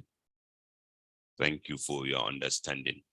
Let me also start by congratulating the Commissioner of Budget and Planning and his team and the members of the Open Government Partnership, the chairman, and all members who have contributed to organizing this town hall and indeed earlier town hall meetings.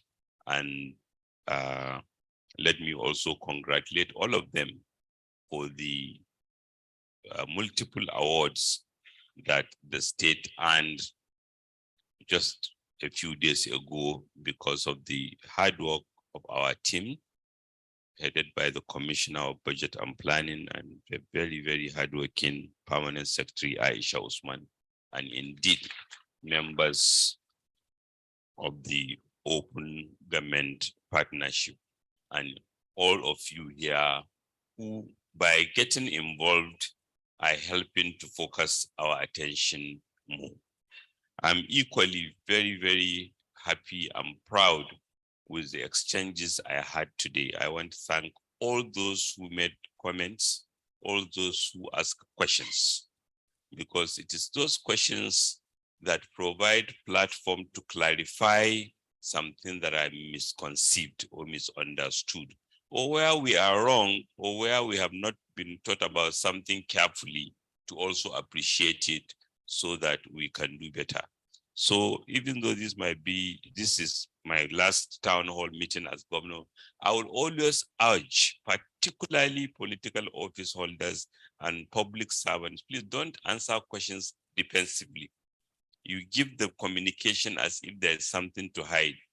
You should answer directly, shortly, and where you don't have an answer, let the person who does have. And where you have never thought about something, be humble to accept. That is the value of a town hall process like this, to enrich, to educate, and to ensure that we all do better. You can never have answers to all. You can, and but I appreciate the exchange. I thank the representatives of their royal fathers for being here and supporting us. So before my comment, I would like to also contribute in clarifying some of the issues, particularly that have been raised by the representative of the chairman, Malam Mansur Isa, because I felt they have not been answered very well. Kechema, the universal basic healthcare is a big problem internationally. In fact, Hillary Clinton lost to Trump because of how to provide healthcare. Healthcare is still a big problem. Who funds healthcare? How do you provide? Who pays for it? insurance companies, because on the one hand, pharmaceutical companies will tell you that if we develop a medicine, or for us to develop a medicine, we have to have patent protection, so that if I develop a medicine for cancer, I can charge for as much as I want for it. But public policy may suggest that, okay, let it be offered as cheaply as possible. So the balancing act is, where do you draw a balance? Do you have a policy that reward innovation at the risk of, or a policy that enhances public even? So that is part of the innovations that were introduced in 2014 by the National Health Act. And I was privileged to be a senator then, and I participated in the development and passage of the National Health Act, because it is realized that, one, the federal government does not have as much responsibilities as the states have, even though it has more revenue than the states. So that Health Act recognized that federal government should contribute to a basic health fund, which will also support some category of health provision, minimum service provision. It's not the only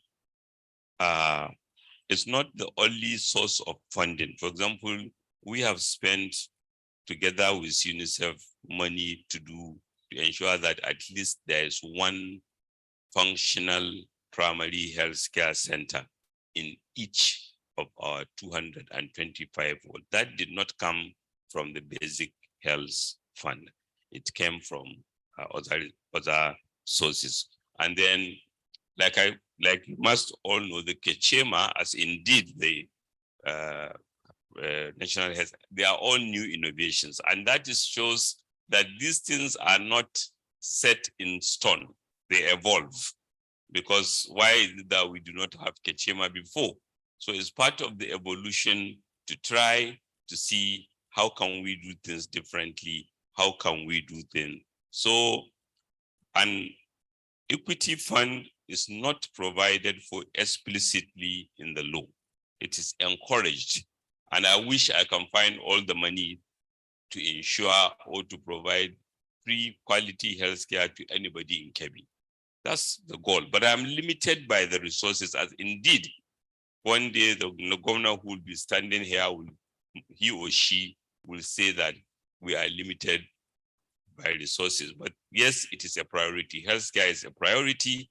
I remember interacting with Dr. Kangiwa once, and I even tell him that, why don't we broaden our offerings? Sometimes we are wrong if we think it is only the government that can do it. This is campaigning season. If you encourage people who are campaigning for State House of Assembly, for Senate, for governorship, for House of Reps, to offer health insurance to their polling units, to their communities, perchance, maybe that is one avenue where people will see that, oh, so health insurance maybe is as important as the other, as maybe more important than providing brokerage or closing to the community. So sometimes we have to broaden our horizons so that we can do better. And I thought the inauguration of board members, because once you start a new agency, in my experience is that you should be as lean as possible. And I thought what we even did to Dr. Kangia was to give him the maximum freedom, given that we trusted him. I'm sure he will answer if there's I'm sure nobody that I know of, no politician, no political office holder participated in the way Kechema spends money or participated in the way those beneficiaries are selected. And so, but we will inaugurate the board if that is what the consensus is thinking that will help. It's not the TSA implementation. I requested the Accountant General to explain, because even ever since TSA was introduced, there was misunderstanding about what is What does treasury single account mean? Does it mean that the government should have one account? No, absolutely no. And sometimes when these terminologies are used, they sound confusing. Previously, a former accountant general like Kwaldo will tell you, when he was accountant general in his days, what they were trained was that no accounting officer can open an account without the approval of the accountant general of the state. Meaning that the accountant general of the state at all times should know which are government accounts. He doesn't need to control them. He just needs to know. That's why he gives approval. Because some of government agencies, some of them are semi-autonomous. For example, if you take Kebbi State University of Science and Technology, Aleru, today it is a semi-autonomous body. If you even attempt to control their financial affairs, ASU will complain that you are interfering with their independence. But the accountant general should know that these are Kebbi State University of Science and Technology have this account from all these accounts, and just because you will have in his record what and which and government accounts. Equally, if you take a hospital like Sayahaya Hospital, Sayahaya, the medical director will tell you that if you require people to go to bank and pay 200 naira for the card, they will have problem. And that is why POS providers came about. But again, maybe Sayahaya, maybe from that account, what they generate is less than 100,000 naira. And they will tell you that they want a waiver so that they can use that money to clean toilets, to ensure that the hospital refuse is evacuated, and so on and so forth. So the issue is transparency.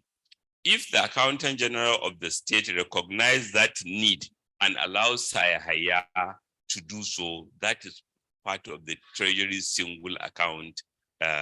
Equally, particularly for schools, you find that in some schools, identity card, a university or college of education Argungu might bring a service provider to provide identity card for students, and they charge, say, 100 naira, and the cost of the identity card is 80 naira to them. So if you compute that 100 naira as government revenue, you will be making a mistake. And sometimes you don't need that money to be paid into a Kebbi State government revenue account. But I also asked the question you asked, that what is important is that public should see wherever money is to be paid so that they will know appropriately. And the wider issue that maybe there could be underpayment of revenue. Yes, there could be. And it's our responsibility to be vigilant so that the opportunities for leakages and underpayment are minimized to the barest minimum so that we can do much better. Agricultural inputs, complaint about receipt. What we want is an agricultural sector that moves beyond subsidy provision. But occasionally, or even if we are to provide subsidy, we should provide subsidy for those items that people cannot afford, because sustainability is important. What we have seen again in the last 7 years is possible for people to produce without subsidy and make money. And we want more of those. Today, we have at least 100,000 farmers who are working with companies directly. Wakot, Umza, Labana, Dangote. Emir of Argungu told me that Labana, sorry, the not Wakot, Dangote Industries provided money this year to people to produce groundnut for them, and that the repayment rate was 98%, and there was no subsidy. So we really want to move to a system where our farmers, we help them to be profitable, so that irrespective of whether there is subsidy or not, they will be able to. We are not there yet. We are doing the best we could. I think the Commissioner of Budget and Planning, they know that we spent close to 3 billion naira on buying fertilizer, which was distributed freely, and some inputs under the CARES program. We will continue to do more. NECO, rural people complain. NECO was a deliberate decision. And I really, well, maybe it is a deliberate decision because we don't have all the money, but it was a deliberate decision.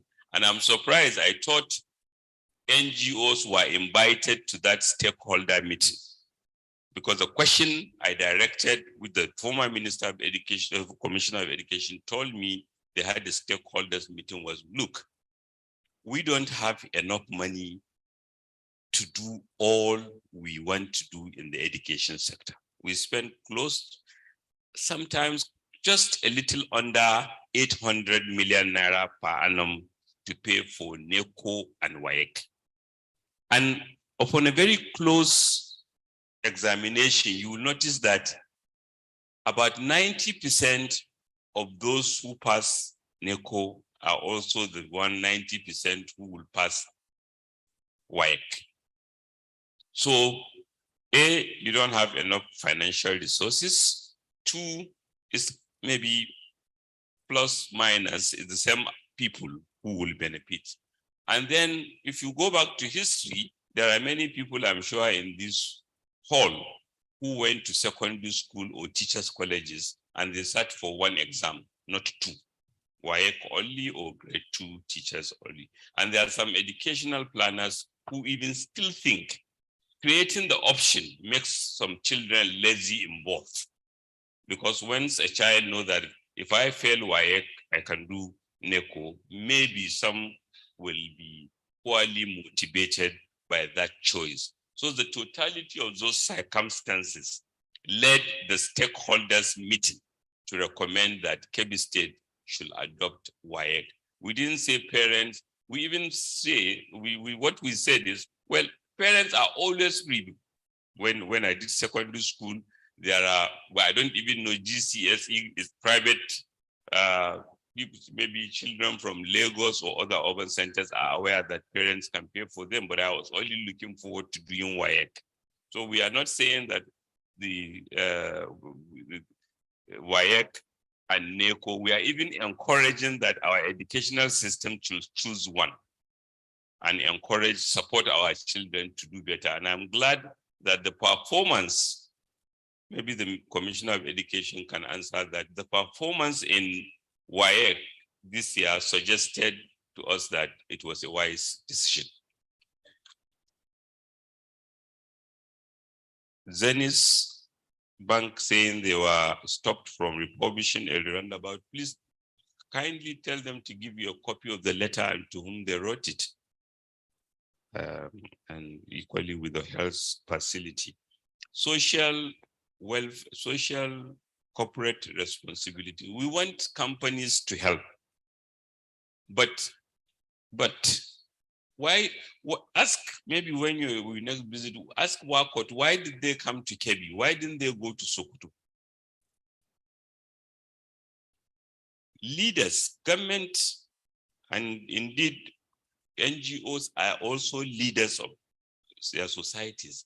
We should go and market companies to come to our state. Sometimes in marketing them, we should even be willing to do some things that someone else would not do because he has many of them. So if I need to provide accommodation to a company so that they can come to Kebbi and employ my people, I should be willing to consider it. Somebody else might have 100 companies. He doesn't need to offer offer that. One day I met a very brilliant medical doctor from the state, and she told me that in Kaduna State, because there are many of them. So she told me that she couldn't even find a place to do primary assignment in Kaduna State, housemanship. I said, why? Because Kaduna has a lot of them. And so sometimes we have to, so corporate social responsibility is good, but what is even important, more important, is for us to have the companies in our state so that they can employ, so that they can give good name to our state. Part of why WACOT will tell you they came to Kebbi was when WACOT were planning to invest in Kebbi, our traditional rulers, particularly the Emir of Argungu, will ensure that he's available to WACOT anytime they need him. I didn't mind going to the airport to wait for them, and I will still do so for any investor coming to Kebbi. So we should do that. As I'm speaking, in fact, that's why I'm under pressure to leave. We have a senior delegation from the Egyptian government that is coming to Kebbi today to explore what more can we do together in agriculture and livestock so as to meet the Middle East market. You don't talk about corporate social responsibility. You want them to come in. One day they will get there. Data collection, I'm surprised when you say we are the only state without a Bureau of Statistics, because we have a branch of the National Bureau of Statistics. So sometimes, rather than duplication, we can see what we can be supported with, but to the extent that we need more, then maybe we should consider it. The representative Emir of Zulu, in fact, when he stood up, I thought he was going to start with that rather than commending government, because the road situation has been a challenge in Zulu. The unfortunate situation we have, and I don't know whether the permanent secretary minister of works is here acting, was that the Kokodabe road is a federal road and is the first out, apart from Yauli Township Road, is the first road that the Kebbi State government under my leadership rehabilitated in 2016. But immediately we rehabilitated it, all the traffic going to Zamfara started to, so it became quite heavy. Equally, we rehabilitated Maga to River. But the more you rehabilitate, the more trucks will follow. The same thing with Malando to Wara. We rehabilitated it by about 1.7 billion naira. Then all the trucks, rather than going to Kwantagora, they will follow Malando, Wara, and they have destroyed. So the federal government, the second thing, we requested the federal government to allow us permission to reconstruct Koko Dabai and Gadezema to Amanawa. But the federal government said they would rather award the contract themselves, and they have awarded both contracts, but the releases have been very, very slow. And that is why, unfortunately, we are caught up in a situation where the federal government have awarded those contracts. In fact, in both sides, you can see that activity has started. But to compare it to, for example, the road we are doing from Dirindaji to Dankolo, which is the longest, apart from Madam Hara, Kare, Madam Farah, I think is the longest road we are doing in the state by the state government, and I'm sure it's almost completed. We don't like blame game. We wish things can move. We pray that the federal government funding also improves. We'll continue to cooperate. We plan to visit with all our stakeholders led by me, our senators, House of Reps members, members of the State Assembly, and representative of traditional rulers. We plan to visit the Minister of Works to see what agreement we can come to so that we can push forward on those roads. The Emir of Yauri used to feel the same way before. If we invite him a meeting, but that is history. Kabiru Musa spoke about the digital economy, which is important, but I think the commissioner has answered. Hafsat Mohammed spoke about persons living with disability, and thank you very much for reminding all of us, because sometimes we conveniently don't pay as much attention to the need of others. Indeed, there are people living with disabilities, and we must always ensure that we spare our thought in what more can we do to support them. Some of them, particularly children, you go to the school for special need, you see a child with cerebral palsy, not that he's unintelligent or unbreed, but because then the disease, so the challenge makes him slower than the next child. So even if you come to supervise him in exams, if you don't give him longer minutes or longer time, not because he's unintelligent or he doesn't have answer, then some of them, I took one of my daughters one day to the school of special need, and she saw one child, very brilliant, very energetic, crouching because he cannot walk, and his knees are almost hurting because, and she brought out money that they should buy knee pad for him. I said, no, Nabiba. What I want you to go and find the knee pads for him. So she spent a day between Kebbi and Sokoto. She couldn't find knee pads. She couldn't believe that a child, just to have the comfort of moving around like others, the knee pads, which you just think are available everywhere. So sometimes that's the kind of challenges others face. You can sit down. But Alhamdulillah, Kebbi State, even before I became governor, have thought well about this issue. And part of the provision of the Social Security Fund is to support our people living with disabilities. And I thank the previous governments that put that in place and ensure that we have a funding mechanism. More can be done, but there's something that, and of course, persons living with disability are more likely to be abused than the ordinary, particularly child. In fact, some of you particularly, I encourage people to visit School of Special Need occasionally, just to relate with the challenge. In fact, I had on one day in a visit direct the secretary to the state government to employ the person, the lady, the woman who is taking care of the girls living with disabilities. She's one of my senior special assistants currently, because I think she's doing one of the most heroic jobs in the state, taking care of those children. So we need to do more, and there's more we can do, but that's even the problem. That illustrates the challenge, because those are in an institutional setting. How about those living in communities with these challenges and we ignore them or we don't pass by them? So thank you for bringing that question, Hafsat. And I'm glad the acting Grand Kadi is here, because part of the problem with gender-based violence is not the absence of laws, it's the difficulty of prosecution. If a girl is raped from whatever, sorry to say that, and you are going to torment her by telling her to come to court and describe how, or to face the person, she would rather suffer in silence.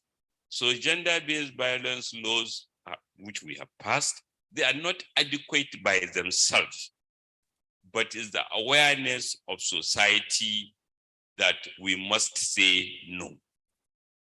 And we must do whatever we can to ensure that those who perpetrate these crimes that make life hell for others do not enjoy living in our societies. So I'm glad when the commissioner in his remark mentioned that the NMPC yesterday signed the biofuel program, which is going to be over $100 million. And that is one of the important reasons for meeting like this, because I won't be governor by next year. But that is one of the projects we want to ensure that society is vigilant upon that should continue. Because the biofuel program is a program to produce fuel grade ethanol that will be used in cars, whether alone or in combination with petroleum. Brazil earns from similar program almost what we earn from crude oil. So this is, the NMPC is proud of it.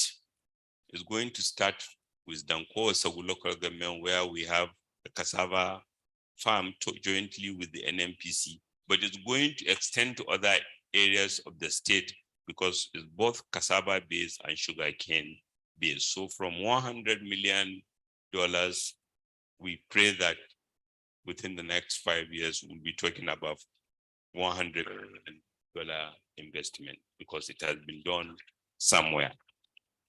I'm equally happy that, like I told you, that investors from Egypt are coming, because Egypt used to be a main production market for the Middle East. But again, like we also face in West Africa, the River Nile was dammed. So because River Nile was dammed, Egypt's ability to produce for the Middle East has dropped significantly. And that's one of the things we are exploring to help compensate for that.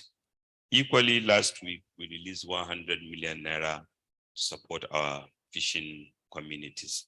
And as indeed, we have been supporting our livestock sector to ensure that everyone has a sense of belonging and everyone feels included.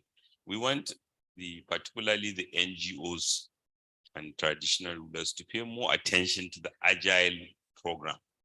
Agile is a $60 million program where the World Bank provided loan to Kebbi State, among other states, so that we can put some schools, particularly girls' school, in topmost condition, so that A, our children can enjoy being in boarding schools, and then two, we ensure that the facilities available are such that they are, by the time a girl finishes 5 years of schooling, even if she didn't continue with tertiary education, she will have a skill that will carry her throughout life. We had a problem with the design because what we had wanted is for 10 to 20 schools to be chosen, where at least $2 million and above will be spent to ensure that those schools are top. But the disbursement they started was for all schools, and we are renegotiating it to ensure that we don't prepare the money and spend it in small pockets, achieving nothing. Equally, the Rural Access Mobility Program is ongoing. We have received, I think, 3.5 million euros, and we are going to receive more. This is both rural roads and rural markets. So again, we want communities, representative of the Emir Abdul says this, communities should ask questions. When a contractor comes to a community, they should ask him questions. Show us, what contract are you doing? So that communities should help in vigilance and supervising. No matter how good people are, if communities are not also vigilant, somebody can cut corners. So the same thing with the Nigeria for Women, which Dr. Kamba have spoken. The World Bank has approved, and we have provided we are qualified to extend the program from the 3 existing local government to all the 21 local government. So please, particularly women groups, don't wait to be invited. go to your community, sensitize them, and they get 18,000 women per local government is a lot of women. Because that is at least, even for a Kebbi local government that have 15 wards, that should be at least 1,000 women per ward. So if we are able, in addition to what God has blessed us with and what we have been doing, we are able to empower 1,000 people more per ward, that will come to something. And we have gotten approval again from the World Bank for an environmental program, ACRISAL. I think yesterday the commissioner sent me a message that the first $2 million have been received under that program that will support, among others, dams. Zulu Dam is one of them, and afforestation issues in Arewa local government and as well as other parts of the state. We have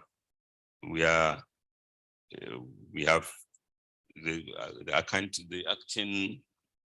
acting head of service has provided me with a bill of about 3.5 billion for the payment of gratuities for retired persons in Kebbi from December 2021 to September 2021, and we'll pay this before the end of the year.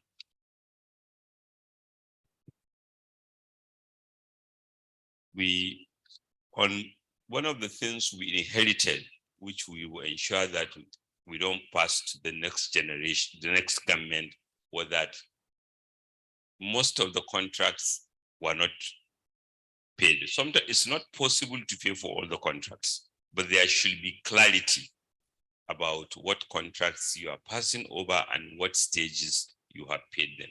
Because one of the things we did, and I want the NGO to take note, because it can help in reducing the liabilities of the next government. Because one of the things experience have shown that once a transition is taking place, it is a convenient opportunity for fraud. Somebody will just create fake documents, and will insist that he worked for the previous government. If you even ask him as basic as show me or tell me the town where we worked, he won't. I'm sure the SSG will remember when we came, the Food Contractors Association said to us that they are owed 2.7 billion naira. And we checked government records. I think we called the Accountant General of the state. We noticed that every month 250 million naira is provided to fund school feeding. So we say, how could they have 2.7 billion? We directed a committee. We requested the SSS to chair the committee. We didn't want to scare people who say, well, those with genuine claims will be paid. And by the end of the exercise, I think the SSS led committee told us that only about 27 million naira claims have been proven. So NGO, Open Government Partnership, please be more vigilant. Now that there's transition, and this holds true for many states, let us also ensure that our vigilance helps in ensuring that liabilities are not created for the next government, which are not correct or true. Someone has asked a question about flood. We are lucky this year Kebbi has not been very severely affected, but some flooding are long-term measures. For example, the River Niger comes from the state from Niger Republic and go to numerous other states, so, and even the River Nile. But the federal government had approved that a national drainage master plan should be designed so that states and the federal government can continue to invest in it to ensure that flooding is controlled, as well as utilizing those the water that comes during the rainy season so that it can be available in other seasons.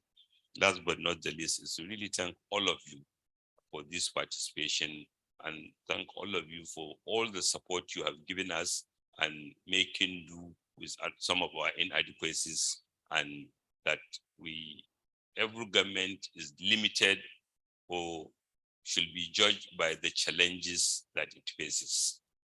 The last 7 years have been horrendous for the global economy. It's a miracle that Nigeria has kept together. We have seen countries that are stronger, countries that are more solid than us, literally changing leaders by the minute because of the devastation in the global economy. But somehow Nigeria's resilience have shown, and the choices that we make, particularly in agriculture, to ensure that we can feed ourselves, we can generate local employment, have been spectacular helping us.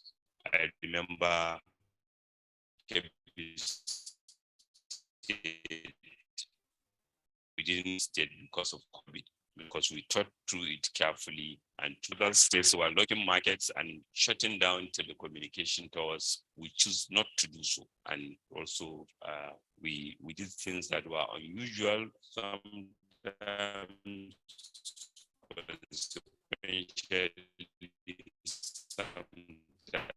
advantageous, but that's life. So I thank you, and in particular, I thank the team led by the commissioners that we have, who is one of those who have left their comfort zones. And I repeat this because it's very important.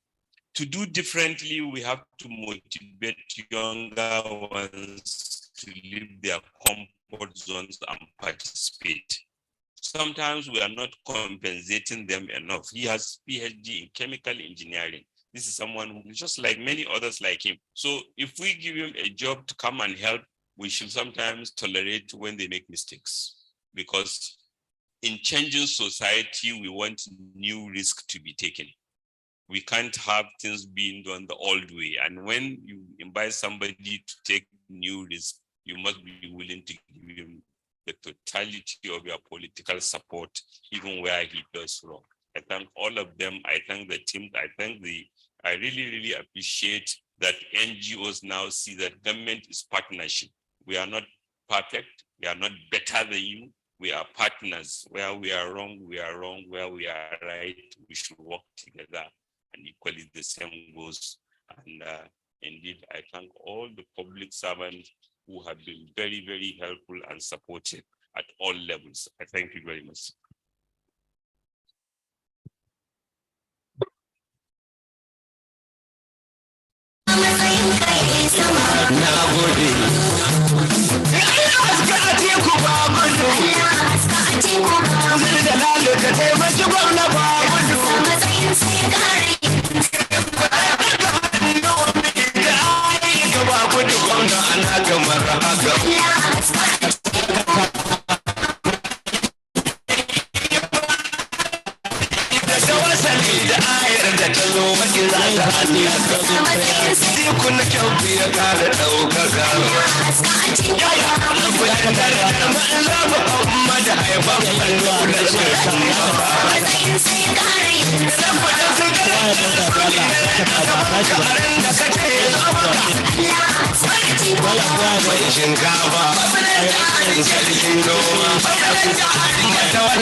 abubuwa Allah ka fake shi kuma inda zaina Allah ka mai taimako abin da muka roƙo su ƙungiyoyi na sa kai don taimakawa Allah ya ƙara ƙarfafa musu ƙarfin gwiwa don mu ga abubuwan ci gaban jihar Kebbi sun ƙaru kamar wanda suka niyyar su duk wanda ya taru nan Allah ka mai shi gidan shi lafiya ربنا آتنا في الدنيا حسنة وفي الآخرة حسنة وقنا عذاب النار ربنا فاغفر لنا ذنوبنا وكفر عنا سيئاتنا وتوفنا مع الأبرار ربنا وآتنا ما وعدتنا على رسلك ولا تخزنا يوم القيامة إنك لا تخلف الميعاد اللهم أحسن عاقبتنا في الأمور كلها وأجرنا من خزي الدنيا وعذاب الآخرة سبحان ربك رب العزة عما يصفون وسلام على المرسلين والحمد لله رب العالمين. mun gode kwarai, Your Excellency the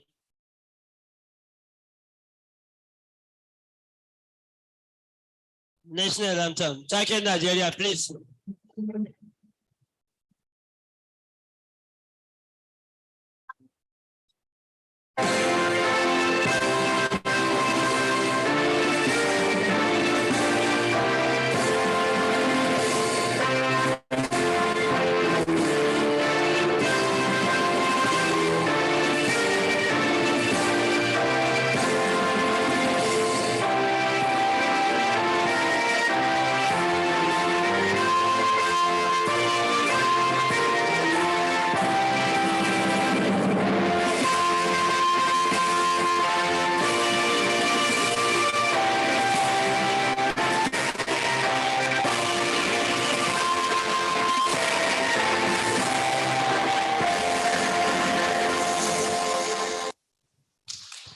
Thank you very much. We wish you safe journey back to our respective destination. Jama'a mun gode Allah shi kai kowa gidan shi lafiya.